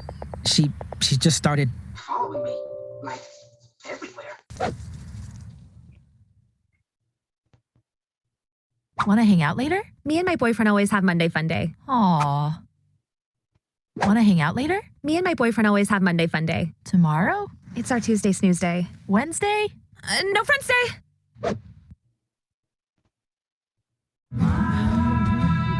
Okay, so there's only 2 of those actual videos still available. That's a major bummer. There used to be like 12 of them. I really hope that they will come back up. I would encourage you to keep checking YouTube because you saw hopefully from those 2 cute videos that they do a really good job of showing how saying similar things can actually, like, one's okay, one's not okay. And I've been using those videos for years. So I'm really sad that they're gone and I hope they come back. Keep looking for them. But if not, you can have some conversations about what's different between, she's following me on Instagram versus she's following me, or, he said this, but not that. They were really cute videos. So you can also have a conversation with your group about how to help with friends. And it's pretty much what I've said to you before about if a kid comes to you, do check in, ask if something is wrong, express care and concern from the get-go. Don't wait for them to come to you because they might not. There's a lot of shame and stigma in our society around being a victim of abuse. We see that play out with adults. If any celebrity has ever come forward, that doesn't always play out well for them. It can be really, really tough. And so kids are seeing examples in the media and in the news, whether how much they're paying attention or not, but in how adults talk about it, of survivors who are not listened to, not believed. I was really pleased to hear just a few hours ago that Governor Cuomo is stepping down after all the sexual harassment allegations against him. So the tide is changing, but very slowly, too slowly. So it's really important that you check in, express that, hey, I saw this thing that's happening to you, that your boyfriend, your girlfriend, your partner's doing, and I don't think that's okay. I think you deserve better than that. If they do come to you, listen and believe. Offer options as a way of helping rather than offering ultimatums. Share resources and education. And then for kids, it's really important that you're helping them identify trusted adults and connecting them to those trusted adults. And hopefully you can be some of those trusted adults. You don't want to encourage them not to confront the abuser. That's something that especially, I think depending on the personality, people of all ages can want to do that, but I've definitely seen with kids, well, I'll just tell them to stop it and to lay off my friend. And like, I love your energy. I admire the passion. Sometimes that can be really dangerous. Sometimes having a public confrontation with someone who is abusive or violent can be immediately dangerous for the person doing the confronting. Again, I don't have stats for younger kids on this, but sometimes for older teens or for adults, if that person is someone who's been physically violent, that physical violence could be redirected at the person who's confronting them. or it could be directed later at the victim who is, they might be pissed off that that person told a friend or told someone, and that could be consequences for that later that the victim might experience. So don't encourage that. You don't want to encourage them not to confront the person. You really want to encourage them not to place judgment or blame on that friend, because remember, it's always the abuser's fault. It's not the fault of the person who is surviving in this relationship. They didn't get into a relationship with someone who they thought was going to be violent and abusive, and right now they don't need judgment or blame. They need support. You also don't want to place pressure or conditions on that support, like saying things like, well, if you don't break up with this person, I'm not going to be your friend anymore, or I'm not going to talk to you. And it can be really easy to set those ultimatums and think that you're helping, but there's plenty of reasons why it's not easy or not safe right away to leave an abusive relationship. So unconditional support and care for that person is really important. And also that abusive relationships, abusers often try to isolate people from their friends and families. And they do that. One of the ways is by, it's really hard to be a friend or a family member or someone who cares about someone who's in a violent relationship and hasn't left, because you want what's best for them. You want them to be safe. You want them to be healthy and happy. And it's really hard to see them stuck in a situation where that's not happening and where maybe you don't understand why they're not leaving. But it's really important to be that consistent person who stays by them and says, I'm here for you, whether you're in it or out of it. I think that you deserve better. I'm going to keep telling you about your self-worth and why I care about you. And if and when you're ready to leave that relationship, I'm there, but you're not getting rid of me that easy. To be that consistent friend, super important. Again, you can give them some more relationship rights. I think it's important to kind of end on a positive, to start and end on a positive note. I like to start with the healthy relationships and then kind of end with something, again, more positive. So these are some of the things that you don't want to see that we just talked about. Here's what your rights are. You have the right to be treated as an equal, to choose your own friends. You have the right to be happy most of the time in your relationship, if not all of the time. You have the right to be treated with respect, to freely express your own thoughts and opinions without worrying about how someone's going to respond or react to you. You absolutely have the right to have your boundaries respected and for those boundaries to grow and change and evolve. You have the right to change your mind, and you have the right to feel good about yourself and remind them how awesome they are. And then provide resources. So whether that's Sojourn, or if you want to change this page, so it's, because when I do this, it's just like Sojourn, this is the organization I'm from, but you can give them lots of resources. Again, to finish with, you can even make them write it down again if you want, just to make sure that they have it. And do I have more slides for it? Nope, that's it. So the rest of it is activity. So that would be one potential. I spent an hour and a half talking about it, but you can conceivably do that in 45 minutes to an hour in a classroom. And that can be standalone, or you can also include the activity that we're going to do next. So I think we should probably take a break in between, but before we take a break, any thoughts, questions, ideas, reactions to that part of the training? It was great. Thank you. Anything that you've seen come up with your kids, or that you think kids might say that you have questions about? One thing I'd like to tell the group is that when Heidi did this presentation with the 8th grade science last year, the kids raised their hands and participated. At least the two classes I went to, Nagar, I don't know about you, but the kids really, what's a healthy relationship? They said things. Yeah, they said things. So yeah, I just wanted to let you guys know that the kids will participate. It depends from group to group. Early morning groups tend to participate more than ones later in the afternoon, but yeah, they often have way more to say than you would think. Yeah. Cool. Do we want to take a 5-minute break, come back at 2:46, and then start back up? Sounds good. Great, thank you.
Accidentally took myself out of the meeting because the twins came to wait with me because their parents were a little late.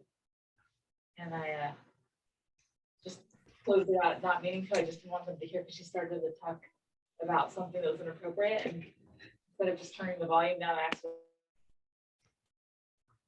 I am back, but I'm happy to give folks a few more minutes to come back and rejoin.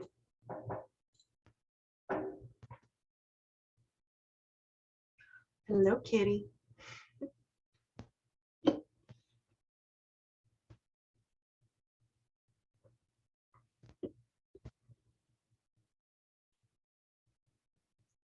Having a problem with my contact lens, so I apologize if I'm suddenly blinking all over. Oh, yeah, that just made it worse, actually.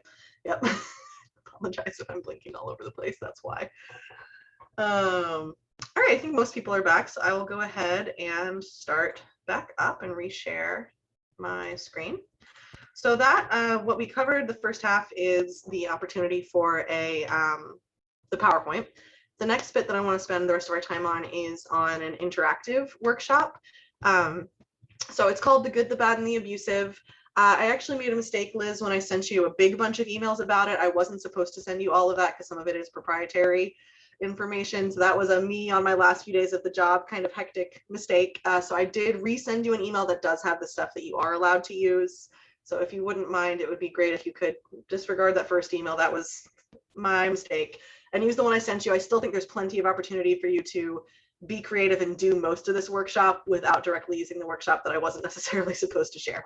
So, but if you do use the full version, you please credit my previous boss and supervisor in Maryland, Vanita Leatherwood. She's an amazing Black queer poet educator who deserves all the credit. I've merely expanded upon her workshop and had the opportunity to teach it a bunch of times. So the fundamental idea of this workshop is that whether you use a whiteboard, a chalkboard, this so that we could travel with it was a trifold foam board, and you create some sort of scale from good, healthy relationship behaviors to it depends on the situation and people, to bad, unhealthy, to abusive, controlling, manipulative. You can do that on 4 pieces of, you know, sticky note, big paper. You can do it on your whiteboard at school, whatever you prefer. And then there's 3 elements. There's the board that has the kind of continuum of behaviors. Then you have a series of different relationship behaviors. Actually, guys, sent you all the Word document that has a list of different behaviors that I think are good for middle school ones. What I often do is I have a bag, and in the bag, I have the relationship behaviors. Oops, can you see them on cards? So the one I happen to pull out is the phrase, "You need me." And so what we do is we have a kid pull the behavior out of a bag, or you can just kind of, you don't have to have them typed out and written somewhere. You can just have the list for yourself and say, if someone said, "You need me in a relationship," where would you put it? If it's just a whiteboard, you can write it down. You can print these out and put magnets on the back. If it's a magnet board, I have Velcro on the back because this was a Velcro fabric board. But the idea is that you have the person come up, read the card out loud. If it's something that needs a definition or an example, you ask them to do that. And then you ask the room to vote or just get feedback from the group. Class, where do you think this relationship falls on the continuum of behavior? And you try to hear from a bunch of people. I think it's fun to have little voting cards. It's just because I think that's fun. You don't have to do that. It's kind of a lot of work. But you could have them vote by color: green for good, healthy, yellow for it depends, orange for unhealthy, and red for abusive. But again, that's a lot of work. You could also just have them do thumbs up, thumbs sideways, thumbs down, or you can do like closed fist for like not sure, or like do this for not sure. Just in general, get some the easiest way is probably thumbs up, thumbs sideways, thumb down. Honestly, that's the lowest effort version that's still impactful. Get them to vote and then ask people, why did you vote the way you voted? If someone voted thumbs up, green, awesome, why do you think it's that? And sometimes people will be very enthusiastic. They'll be like, no, not good. So try to ask the enthusiastic kids first, unless, you know, give every kid space. Don't have one kid responding all the time, all those classroom management things that I know you know. But hear from them, why did you vote that way? Or if it's a behavior where they said, why, well, it depends, ask them. If this depends, I've been talking a lot, I'm getting excited. If you say, it depends on the situation, when would it be good? when would it be unhealthy, and when would it be abusive? And a key part of this is reminding them that abuse means controlling, manipulative, toxic, reminding them, if you're doing this in a separate session, how unhealthy and abusive are different from each other. So you talk about it as a group, and then if you've had a kid come to the front of the room to draw a card or whatever it is, ask them, where do you want to put it? And have them write it under one of the categories or put the card under one of the categories. For good, it depends, bad, or abusive. Ask the room, are we comfortable with that being in that position? And if so, yeah, you move on. Sometimes this will happen really quickly. Some of the cards are easier than others, like using physical violence very clearly goes in abusive. Shouldn't have to have any debate about that. Should be able to shut down any debate about that pretty quickly. But oftentimes I'll be really surprised at how much kids aren't sure and really want to dig in. Well, what if in this scenario? What if in that scenario? And depending, it can feel kind of like sometimes frustrating as facilitator, like, oh, all these scenarios, all these hypotheticals. But unless they're deliberately being silly or trying to derail the conversation, that can be a really good time to kind of make this real for the kids. And you'll see that when we kind of get into some of these. So they vote and they put them where they go. So some examples of good ones can be establishing or discussing boundaries and keeping outside relationships and interests alive. Those are good and positive things, pretty clear cut. Some of the it depends ones, teasing you in front of friends and compromise. So for me, teasing you in front of friends is something that I would automatically personally put in the unhealthy, or depending on the situation, abusive category. I have gotten a lot of pushback from middle and high schoolers saying humor is an important part of a relationship to me, and it's important that I be able to tease and joke with my partner. So, okay, we can go with that, but we need to have a conversation about it. How do you know with your partner what kind of teasing is okay for them and what kind of teasing isn't okay? Are you checking in with them? Have you talked about, oh, I don't mind if you tease me about this thing, but this thing is really sensitive for me. Like, it's okay if you tease me about my weird eating habits or my weird food things, but don't tease me about like my little brother, or don't tease me about our levels of physical affection, whatever it is. Just how are you having those conversations? And how do you really know if you've only just started dating this person? Are they just laughing to go along with it, or are they laughing because they really think it's funny? And if you've not known that person very long, how do you know for sure? So that's something where if the kids are willing to have a conversation about it with me and they still want to put it in, well, it depends. All right, if we've talked about why sometimes it's okay, humor is an important part of relationships. It's okay to joke around as long as you're sure that the teasing and the kind of joking that you're doing isn't harmful to that person. And then when would it be unhealthy? It would be unhealthy if you're not sure if the person is okay with those kinds of jokes or not. And it would be abusive if you do know that those kinds of jokes make your partner uncomfortable and you keep doing it anyway. So things that you might be surprised can go in it depends. It's really important and really about having that conversation with the kids and asking them to give you examples for each different category. Compromise, we talked about earlier. There's some things it's really good and important to compromise about. There's some things it's really not okay to compromise about. So again, opening up that conversation about what it's okay and not okay to compromise on. Unhealthy and bad things. Sometimes lots of the unhealthy bad things can fall in either the bad or abusive category, depending on those patterns, how often it's happening, and is it something designed to be controlling. So checking your partner's phone, that's something that you can be prepared to have a lot of conversation about if you do that one. Kids have a lot of opinions. My favorite thing that has ever happened to me while doing this workshop is we were having a really hot debate, I think in 8th grade, maybe it was in 9th grade, it was either 8th or 9th grade, about checking your partner's phone. And, you know, I'm going to say as the facilitator, it's really important that you know that you are always allowed to keep your phone private and that you don't have to share your phone with anyone if you don't want to. And not sharing your phone doesn't mean you have something to hide. It doesn't mean that you're cheating on them. It doesn't mean any of that. It just means that it's okay for your phone to be private. But there were kids that were really pushing back and saying, well, if someone doesn't let me check their phone, then how do I know they're not cheating with me? And how do we even have trust? And one of my favorite things is how kids will sometimes self-correct the room for themselves. So there was a kid in the front of the room. It was a boy in the back who was really like, no, I should be able to check my partner's phone at all times. And the girl in the front turns around and says, Brian, there's a reason it's called an iPhone, not an us phone. That's cute. That's still my favorite story of all time. So you'd be surprised. Sometimes just let them talk it out. Sometimes the kids in the room will course correct for you, and that's even more impactful. Everyone thought that was hilarious. And then I think they kept trying to riff on it like it's a Samsung if your name is Sam. It's not like a Jessica sung. I don't know. They kept rolling with it. It was really cute. But also important, cute and important. So to allow the debate to keep going and to really dig in and encourage them, ask questions like, well, when would this be okay and when is it not okay? And why are you wanting to check someone's phone? Is it because you're wanting to control them? And if you think you can't trust them, is it more important? Is it better to have a conversation about it or to sneak their phone when they're not away and look at their phone without permission? Like, what would you rather your partner do if that was you? So keep asking them about it. And then things like constant conflict, like fighting all the time. That's an example of something that's definitely unhealthy. You don't want to be fighting all the time. That's not fun. That's not positive. But it's not necessarily abusive because it's not necessarily one person controlling and manipulating the other person. So it's not healthy. It's not good, but it's not necessarily about power and control either. And that's kind of a good example of something that falls in that category. And then the abusive ones, I don't think I have destroying and compromising birth control on the middle school list, but you can put it back on the list if you wanted to. But those are more clear cut. This is controlling, this is abusive.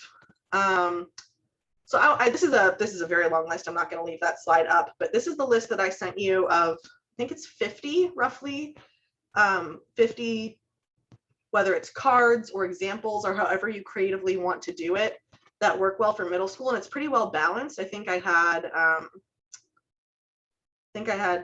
15 that were clearly good in my mind, 15 that were abusive in my mind, and then 20 that could kind of fall in the middle zone. So it's designed to be pretty well balanced, this list. And these are ones that I think are all appropriate and relevant to middle schoolers. So what I want to do is go ahead with my bag and kind of play this game with you a little bit to give you examples. So we can do this however you want. If you want, we can go ahead and play the game for a little bit first and then come back and talk about specific examples. Or if you want to just take a second to review this list and ask me about specific ones first, that's okay. I've never taught this not in person. So do you have any preferences about how we move forward? Play the game. All right, let's play the game. So I will draw the cards, and if it's okay, I will call on you. And this is another example, depending on the classroom. Some kids in some classrooms are going to be really eager to raise their hands and volunteer and want to do this. Other classrooms, even if they're kids who might participate, they might be like crickets. No one wants to be the first one to participate. It's okay to call on people, but this is a time when it's important to give them the opportunity that they can say pass if they don't want to do it. So, because again, you want to give them an option to opt out because you don't know who in the room is impacted and who might, for whatever reason, really might not be comfortable doing this. So it's okay to call on people, but it's okay to pass. So I'm going to call on people as though you were my person pulling a card to tell me what you think. And then we can vote, thumbs up, thumbs down, thumbs sideways, however you want to do it. From the rest of the group, you can play as yourself, or you can play as pick a middle schooler and be a middle schooler personality, and we will roll with it. And I will play the role of facilitator for this time. So I guess Liz is unmuted, so I'll have Liz be my first student up in the room. And Liz is going to pull the card, respecting, oh, I'm going to turn off my background. You're going to see my not cute office so that you can see the cards. That's okay. The bookshelf is cuter. I don't actually work in front of a bookshelf. All right, so Liz pulled the card, respecting boundaries. All right, Liz, what do you think about this card? What does it mean? Oh, respecting boundaries? Yeah, what does it mean? Is giving support to people and respecting like what they want for themselves. And yeah, so I think it's good. Yeah, that's a really good example. Can we vote? Did the audience, do you agree with Liz?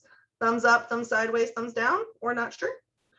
I'm seeing pretty universally thumbs up. Are you all okay if I write this down under the good column or put it up magnet on the good column? All right, cool. That one was easy. Starting off with a strong one. Thank you, Liz.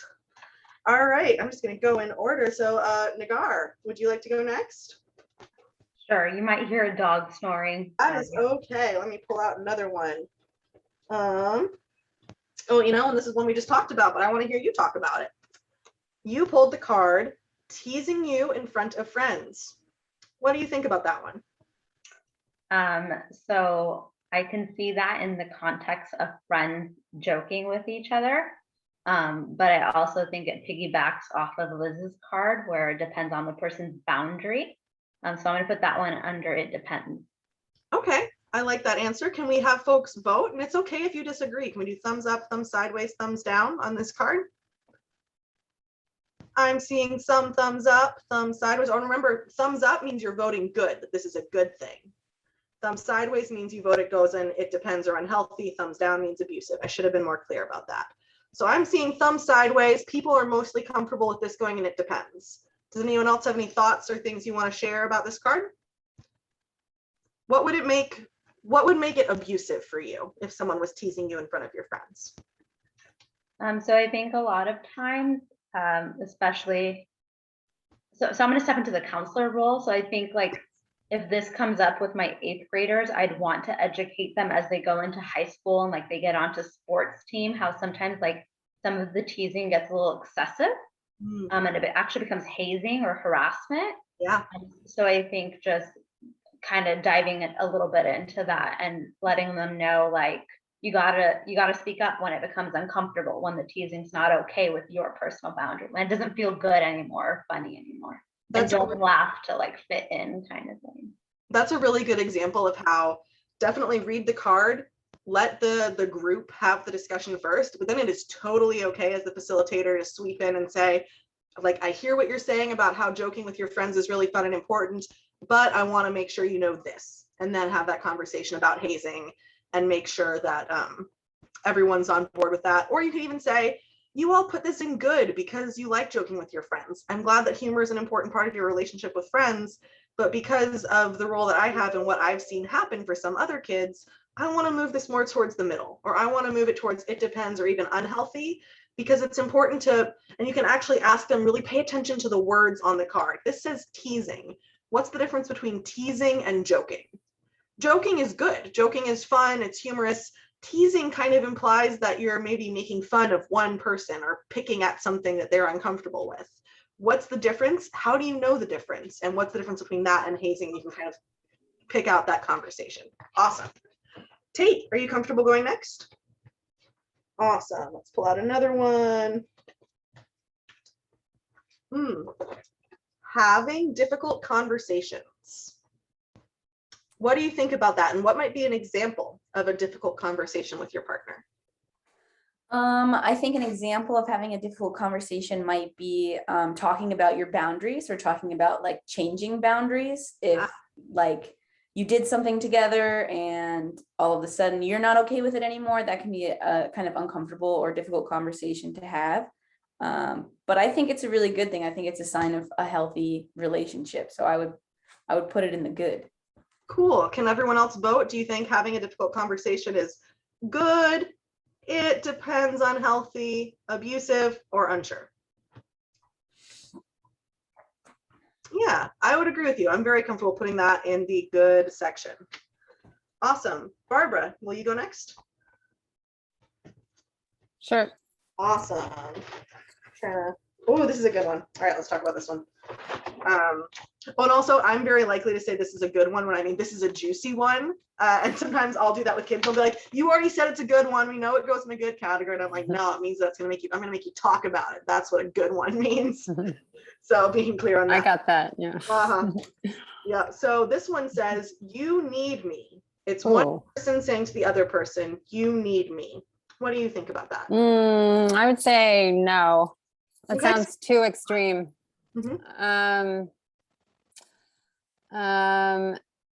It's kind of like I'm telling you how you think or feel, and it sounds kind of threatening, and yeah, there's not much respect in it. And Madison typed #okay for pets not partners. Excellent example. All right, so what do other people think? So Barbara went straight abusive, thumbs down. Do people agree? Thumbs down, abusive? Depends, unhealthy, good, or not sure? we vote? I'm seeing some people who are voting, it depends, unhealthy. Can one of you tell me why you voted that way?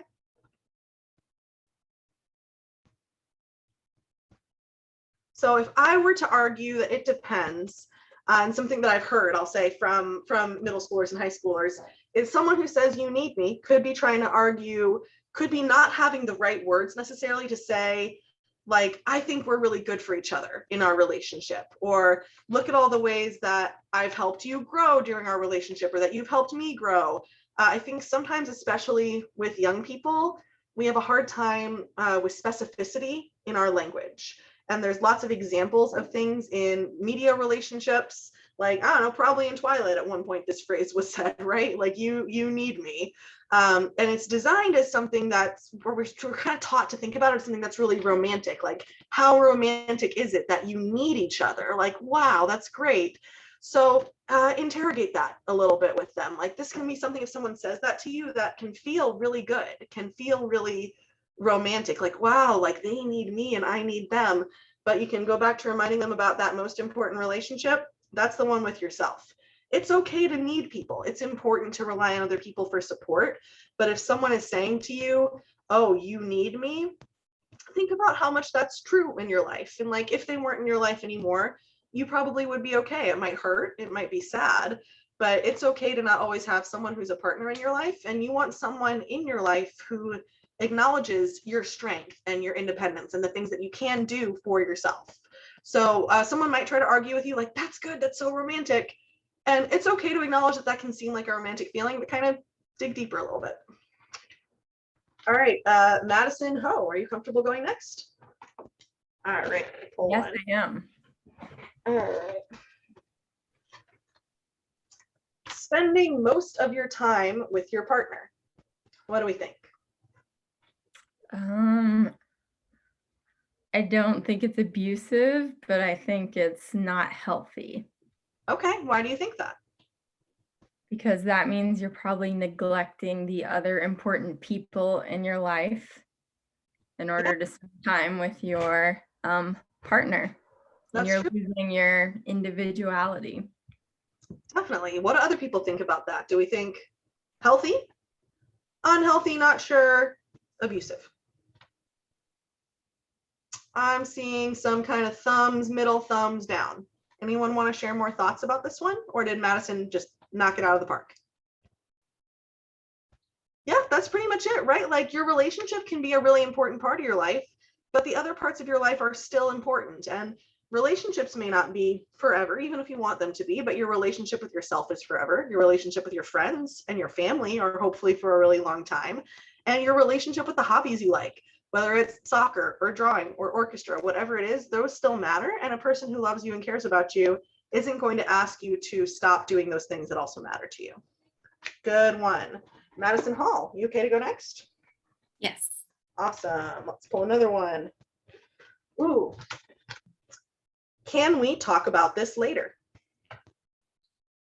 What do you think? Well, I'm gonna say middle, because I get, like, if someone's putting a boundary, like, I can't talk about this right now, I'm in the middle of something. But then what if it never gets picked up again, or it just keeps getting pushed back? Or if you're saying, oh, it's important to me, I want to talk about this right now. So I'm gonna say middle. That's a great answer. What do people think? Do people, thumbs up with me is hard because that sounds like agreeing. Thumbs up for it's healthy, it's good. Thumbs middle, it depends. Thumbs down for abusive. It's okay to have different opinions. What do you think? So it seems like people are pretty much agreeing with Madison that it's something that could be really good, because it can be good to set a boundary, like, can we talk about this later, can be a good thing to say if you're not in the right emotional space to have that conversation, or sometimes you're someone who takes a while to process something. So someone might say something to you and your response might not be ready right away. You might need to go take a walk or sleep on it and then be ready to talk about it. And that's okay to take some time to process things. What's not okay is if they keep putting it off again and again, and talk about it later, and then you never talk about it, because it's important to be able to have those difficult conversations like the early card we had. All right, so we will plop that right in the it depends category. Jasmine, you ready? Let's do it. I'll try. Ooh, okay. Threatening to out an LGBT partner. Jasmine, what do you think that means? Not everyone in the room might know what that means. For me personally, I think it's to go against someone's wishes and basically explain for them when they choose to come out. So I definitely think this is a bad thing, and I'm totally against it, just because you're going against someone's wishes and that's not your story to tell. Yeah, so it's basically telling other people that someone's gay or trans without their permission. So what do we think? Healthy, unhealthy, it depends, or abusive? I'm seeing thumbs down right away. Good call, people. That is controlling and not respecting someone. That is not okay. That goes in the abusive category. Definitely. Omar, will you go next? All right. Let's pull another one. Okay, here we go. Asking your partner to change a behavior. What do we think about that?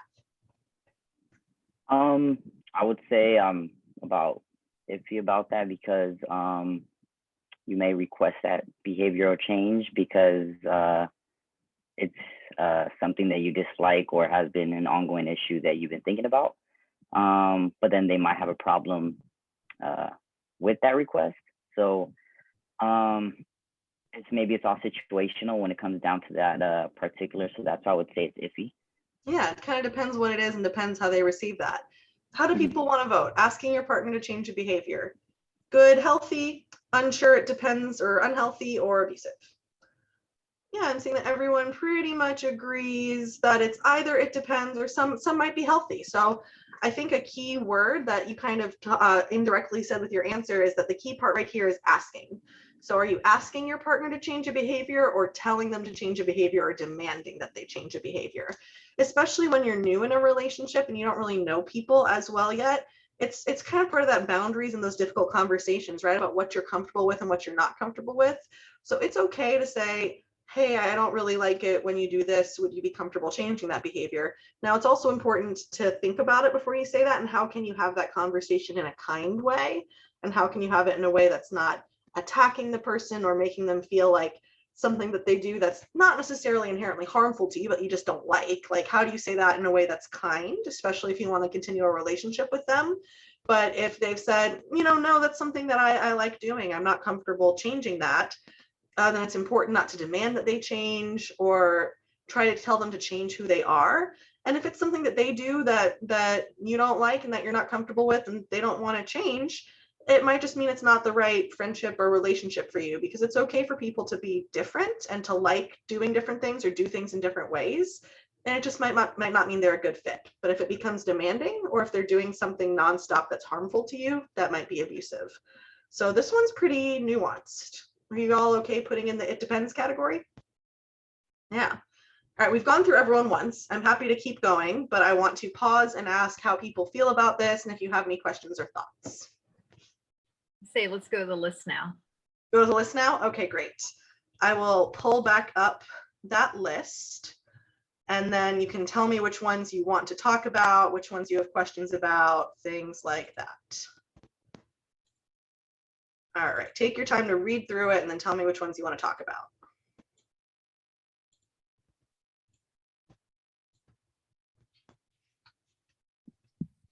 Nagar, I don't know about you, but last year's 8th grade counselor, I had several kids who came to me about friends constantly texting them over and over and over and over and over again. So that's like the second one down I see in the right-hand column. I got a lot of that, just like to the point of like weirdness, like borderline abusive. Yeah, so that's a good conversation to have that ties directly into that conversation about boundaries. So an important thing is remembering when you're setting a boundary, you're not telling someone, I don't like you, or you're a bad person for doing what you're doing. It's saying, what I'm comfortable with is about this amount of texting.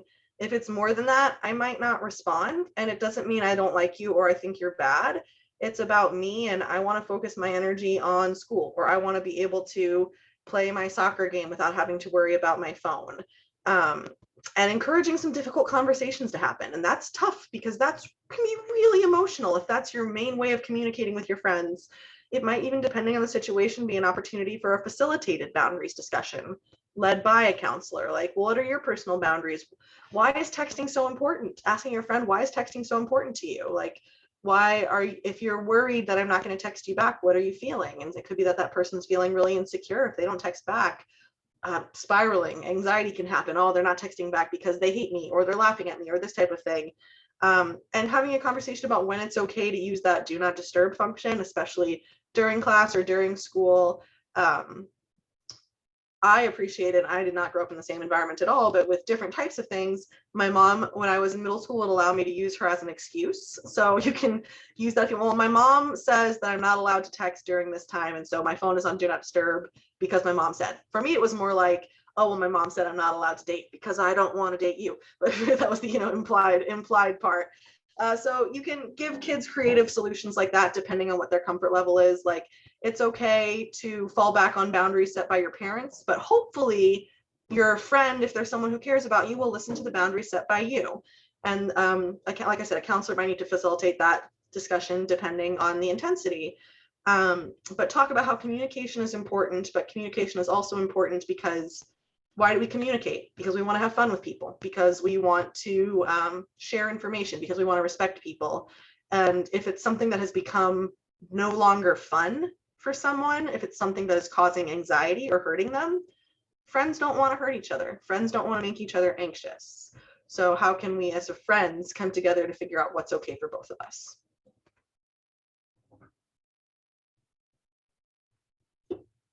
Any other ones on there? And if you can't think of any, I can try to pinpoint some that are interesting for me or that we've had conversations about. I don't mean to keep chiming in, but I like the one, you made me do it. I hear that so often. She made me do it. He made me do it. They made me do it. But really? So that's a conversation to talk about taking responsibility for our own actions and emotions.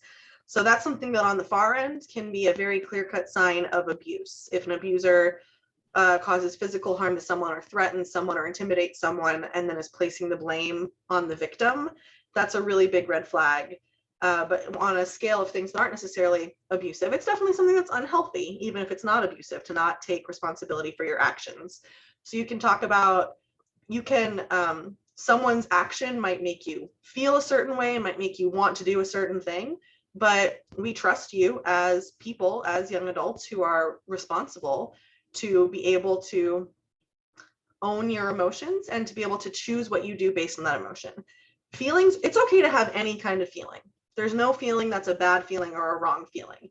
If someone does something and then you feel angry, it's okay to feel angry. What's not okay is to use that anger in a way that lashes out or hurts someone else. So just kind of some of that emotional intelligence education, and just saying that you are the only person who's responsible for your actions. And that's something that's important for everyone to learn as they grow up, that some adults aren't very good at doing either. And again, you can acknowledge this is a hard thing to do. It's really hard to have the awareness, especially when someone does something that your reaction is to be very angry or very upset. It's hard to acknowledge and say to yourself, I'm upset right now. What am I going to do about that?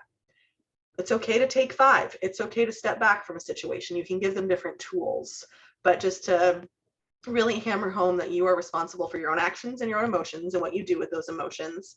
And if someone else is trying to make you responsible for their behavior, especially if it was unkind behavior or abusive behavior, then that says more about them than it does about you. Where do you put the one that says never fighting or arguing? Yeah, so that one I would probably put in unhealthy, actually, because never fighting is like, you don't necessarily have to fight in a relationship, but I think it can become unhealthy if you're afraid to disagree with each other, because it's a process of, relationships are about getting to know each other, and people can be really afraid of having their first fight or first argument or disagreeing, to the point where both people kind of end up walking on eggshells around each other. So another one on there I think is constantly fighting, and that's definitely not good, right? You don't want to be fighting all the time. But And you never necessarily want to be fighting, like physical fighting or fighting with the intent to hurt or harm someone. But it's okay to disagree. And actually, it's healthy and important in relationships to disagree and to figure out how to disagree in a way that's healthy. So that can kind of go smack dab in the it depends category, probably between it depends and bad, depending on the group. But having a conversation about it's important that you feel safe disagreeing with your partner. And if you don't feel safe disagreeing with your partner, that could be a red flag of abuse, because you should be able to express your opinions. You should be able to safely disagree with them. And in a healthy relationship, you figure out ways to agree to disagree when you need to, that makes that healthy.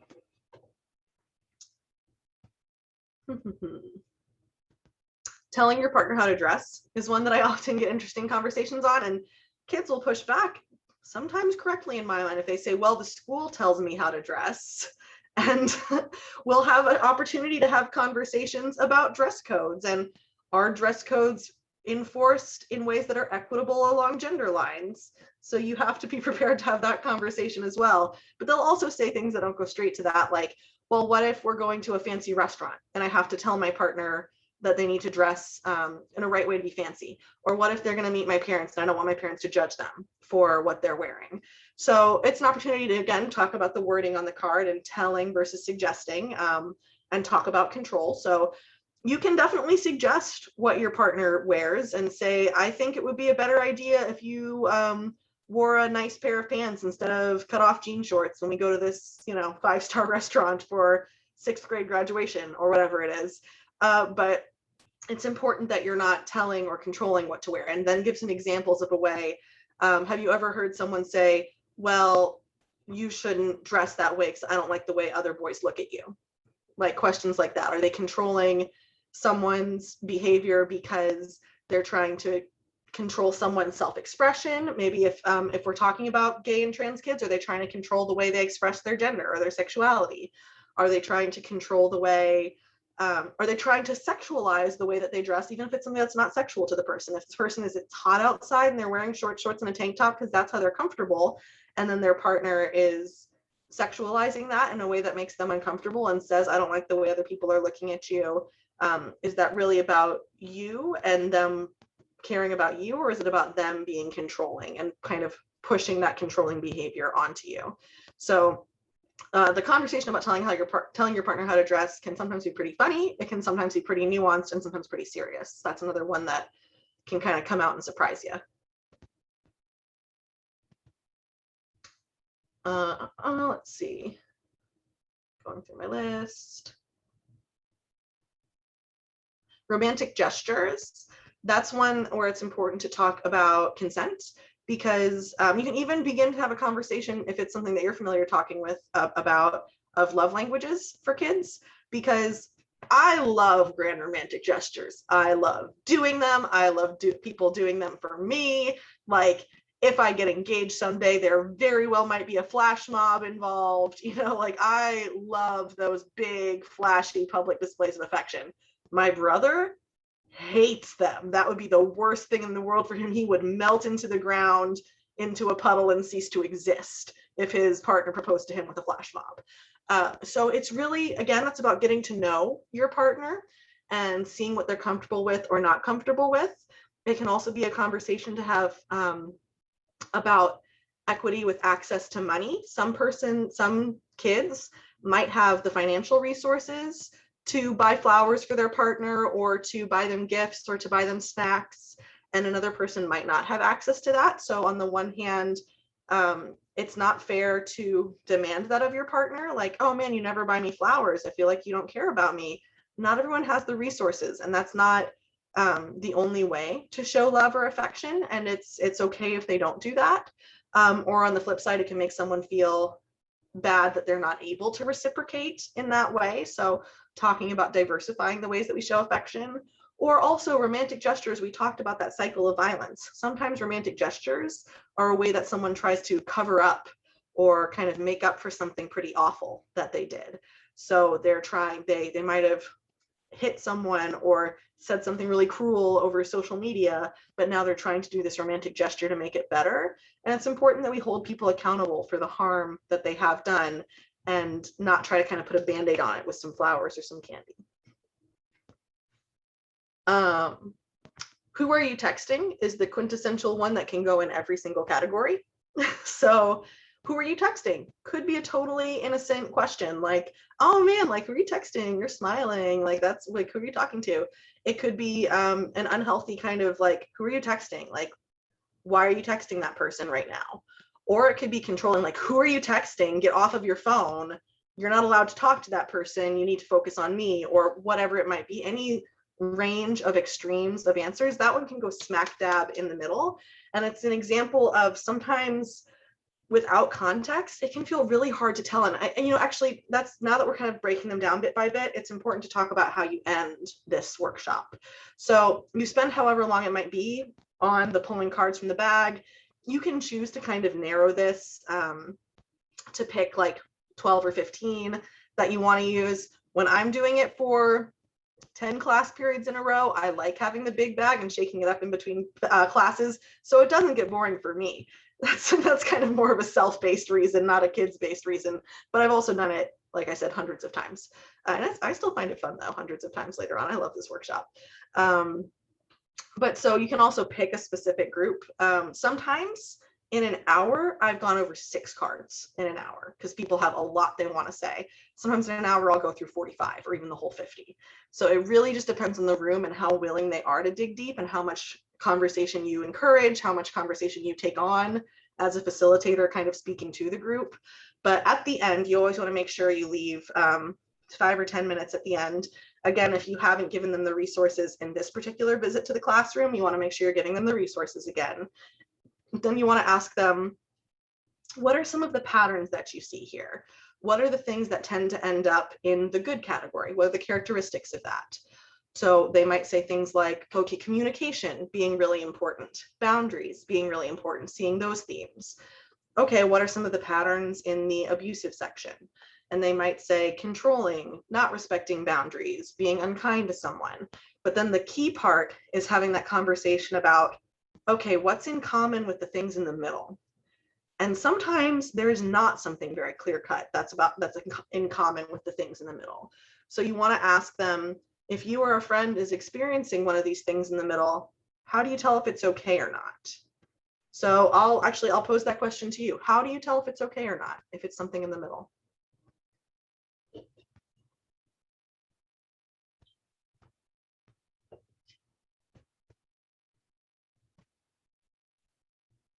Look at all the stuff kind of in the bottom third on the left and the top third on the right. Those are things that might be in the middle. How do you tell? This quietness is often what the kids give me too. But I'm going to sit here and wait for you to give me answers.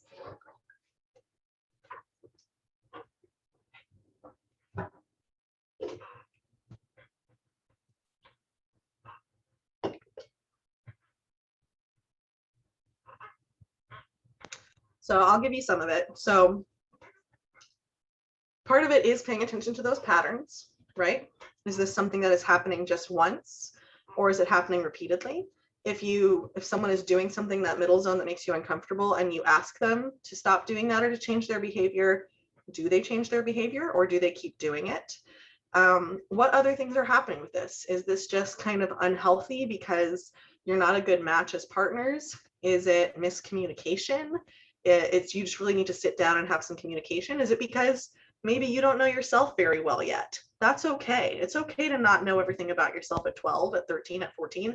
It's okay not to know everything about yourself at whatever age you are, because we're people and people are always changing. But what is important is to practice and learn tools to reflect and figure out what's going on with you so that you can communicate that and practice setting those boundaries. You can see if things are happening again and again. Do things not feel right? You can really encourage people to trust their gut. If something doesn't feel right, it's probably not right. And it is well within your relationship rights to end a relationship and to feel safe ending a relationship. You can also ask them, okay, maybe it's hard to tell for you, but if this was happening to your best friend, would you feel okay with these things happening? and remind them that you deserve as much respect and care and love as your best friend does. And if they're still not sure, it's okay to say, it's okay if you're not sure. Do you want to talk to someone about it? You can provide them with those resources again. You can connect them to the counselors and say that it's okay to not be sure, but it's also important to know that you remind them of those relationship rights. You can even, I think there's resources online, you can either find or create for yourself a relationship bill of rights. That's either a handout that you can pass out, or you can have them write their own. What is your relationship bill of rights? What do you believe that you deserve in a healthy relationship? Is that what you're getting right now? And then depending on those patterns, on those feelings of safety and those gut feelings, what do you want to do next? So again, remember, offering options, asking questions, and helping them feel safe. So it can be really hard, no matter if you're 12 or an adult, or you've been in 0 relationships or a dozen relationships. If you're in that section in the middle, kind of the point of this exercise, it is not easy to tell always. It's not always cut and dry. We would like it to be cut and dry. That would be easier. It's not. So doing that, interrogating that, asking questions, that figuring out, does this feel okay or not? Have I talked to this person? Have I asked them to change their behavior? Are they responding to that? And figuring out what comes next. So you want to end by kind of looking at some of those themes. What's okay, what's not okay? How do you tell if you're in the middle? Offering those resources one more time. And if you want, you can end on, everyone give me one thing that's on your relationship bill of rights, or raise your hand if you have an idea for something on your relationship bill of rights. I want to quickly go through these and see if there's anything else that I wanted to specifically highlight. Using the silent treatment, that's something that 6th graders do a lot. So you can talk about how using the silent treatment is definitely not healthy, because what do we say is healthy? The first thing people raise their hands to say what is healthy is communication. And communication is difficult. It stinks to have to communicate sometimes, especially if you don't know how you feel, but you gotta try, even if it's awkward, even if it's uncomfortable. So silent treatment can be unhealthy because you're not communicating, or it can be abusive because you're using silence as a way to punish someone, to make them feel bad about themselves, to make them second guess themselves, to make them wonder if you're even their friend anymore. So silent treatment, that's a big example of how friendships can become controlling or manipulative or emotionally abusive. Definitely an important one to shout out with your middle schoolers. What else? Oops, my computer's doing a pop-up. Things like, you'll never find anyone better than me, you're nothing without me. Those are those things that can be romanticized. We need to have a conversation about what do we say in the media that's romantic, and what is a better way to communicate those feelings, if that's what you're trying to say. So are you trying to say things like, I love the way our relationship goes together, or aren't we lucky that we found each other? You can say those things, but the way that you're phrasing these things, the way that it's written on the card, not healthy, not okay, and here's why those things are not healthy and not okay. You can talk through that. Demanding your passwords, keyword is demanding. I've gotten some pushback. People talk about like sharing Netflix passwords. And you know what? I'm not gonna lie. I share my Netflix passwords, but I also have that password be something totally different from any of my important passwords. So that can be an opportunity for a little bit of digital media literacy. Yeah, so if my Disney Plus password is Mickey Mouse 5, because I want to share that with my cousin who lives in Maine, maybe not strictly legal. We can have a separate conversation about that, but not abusive. But I don't use Mickey Mouse 5 for my bank account password or for my social media password. And it's important that those things are different. And then asking for your Disney Plus or Netflix password is different than demanding all of your passwords or demanding that they have access to your social media at all times. What else? Threatening to break up with you. That's something that also happens a lot in young relationships and middle and high school relationships. And that's someone using a tool of it's a way of manipulating someone, right? Like if you don't behave in XYZ ways that I want you to behave, then I will break up with you and cause you to lose this emotional thing that's really important to you. So that's a mechanism of control. There's lots of things that in younger teens and tweens relationships, if it was happening in adult relationships, would be a very clear-cut sign of abuse for me. Sometimes in younger relationships, it certainly can be abuse, but it can also just be unhealthy because they're mimicking patterns of behavior that are unhealthy that they've seen other places, whether it's from media, TV, movies, or other adults in their life. So it can definitely have coercive impacts, and it can absolutely still be controlling and abusive, but other times they just don't have the right tools or words or know how to express themselves yet beyond what they've seen mimicked. And so that can be sometimes, especially with middle schoolers, when I've had these conversations, it can get sticky because they'll say, well, my ex-boyfriend said that to me, but he wasn't abusive, or whatever it might be. And it's okay to acknowledge that you're still learning how to use words and phrases, but to be thoughtful about your words and phrases and actions, and to not just mimic what you've seen, because you can have a conversation with them again about media literacy. Do you think all the things that we see on TV are healthy relationships? Probably not. And think about, how would you want to be treated? And also, sometimes the way that you want to be treated is different from the way your partner wants to be treated. So not always based on your own experience. You can really get into some of the weeds there and get into the nuance. You'd be more attractive if you lost weight. Sometimes people want to have conversations about, but what if I just care about them and I want them to be healthier? Well, if you wanted them to be healthier, you could say things like, hey, do you want to cook a healthy meal together? Hey, do you want to go on a walk together? Not something you'd be more attractive if you lost weight is A, placing their worth on their attractiveness, and B, saying that something is wrong with their body size. And also, you're not their doctor, right? You don't know what they're doing for their health and what their health is at. So that's one of those things that should be a boundary, that you don't talk to someone about their body health and their body size unless they've given you permission to do so. So people will try to pull apart at that one as well, but you want to say that that's something that's definitely not healthy, and that can be something that's supposed to be manipulative or abusive. So I think those are the only specific cards that I wanted to shout out. We're a little bit ahead of time, which is great. So does anyone have questions about how? So all I've given you basically is this list and some ideas. Does anyone want to troubleshoot or brainstorm how to practically do this exercise? Do you have any questions for me about any more of these cards, or any questions that people might ask? I'm yours for the next 20 minutes.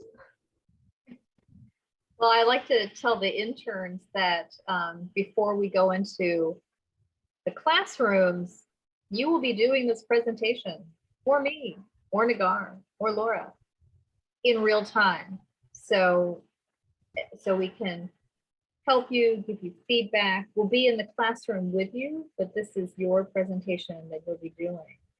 So this is your time now to ask Heidi any questions, because they are the, see, I did it, I remember, they are the experts and on this. So if there's anything at all from the PowerPoint or from the interactive game that you would like to ask them, now's the time.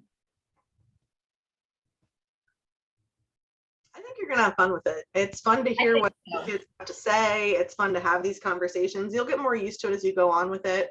Practice on Romeo, practice with each other, and you can also, I would encourage you, before you do this in the classroom for the first time, I would encourage you to do this without me here, to take turns being the facilitator, and then take turns role-playing your most, and I say this with love, your most obnoxious middle schoolers, the ones who are difficult, the ones who ask the hard questions, or who don't want to engage, or who mess with you. Take turns role-playing the facilitator, and take turns role-playing. Often those kids who are being difficult are the ones that you need to get to the most, as I'm sure you know. So practice that so that it doesn't take you by surprise when it happens the first time. And again, I encourage doing this in pairs when able. Absolutely. Yeah, we have them going 2 by 2, like Noah's Ark.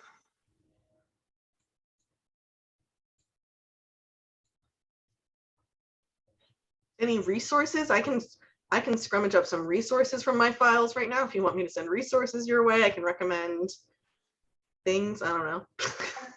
Yes, you can send. Oh, Jesse, did you have something to? No, okay.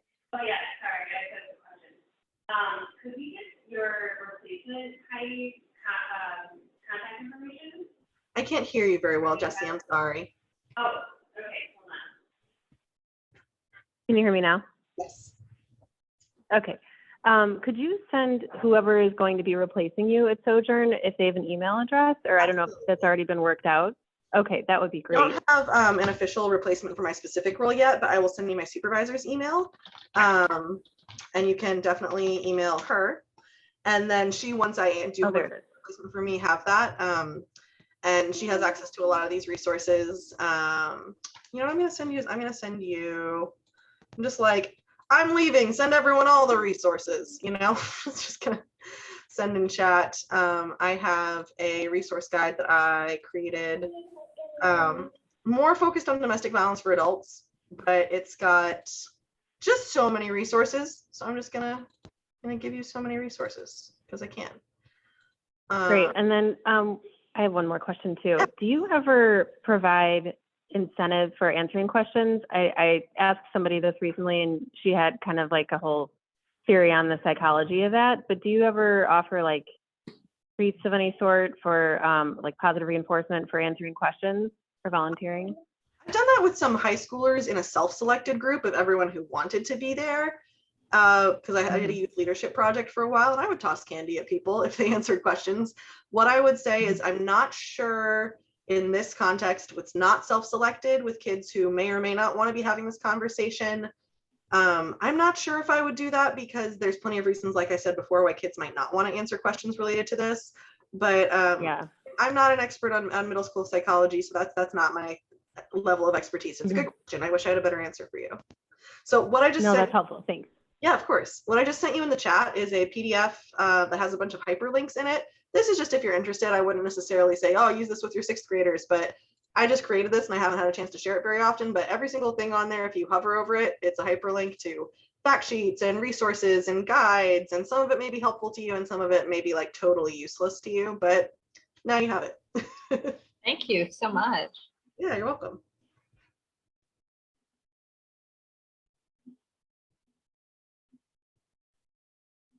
Well, if no one has any questions, we can end a little sooner than we thought, which is always a good thing. Yeah. Thank you all so much for coming today. And Heidi, thank you so much. I know that we've never met in person. We did once, real briefly. That's right. That's right. We did one time. That's right. It was fun. So I wish you all the best in your new chosen profession. You're going to be really successful. You're going to kill it. And if you could stay with me while everyone goes, because I want to talk about the training for the 9th graders with my 6th graders. So I want to go ahead and end the recording? Oh yeah, duh. No problem. We just hit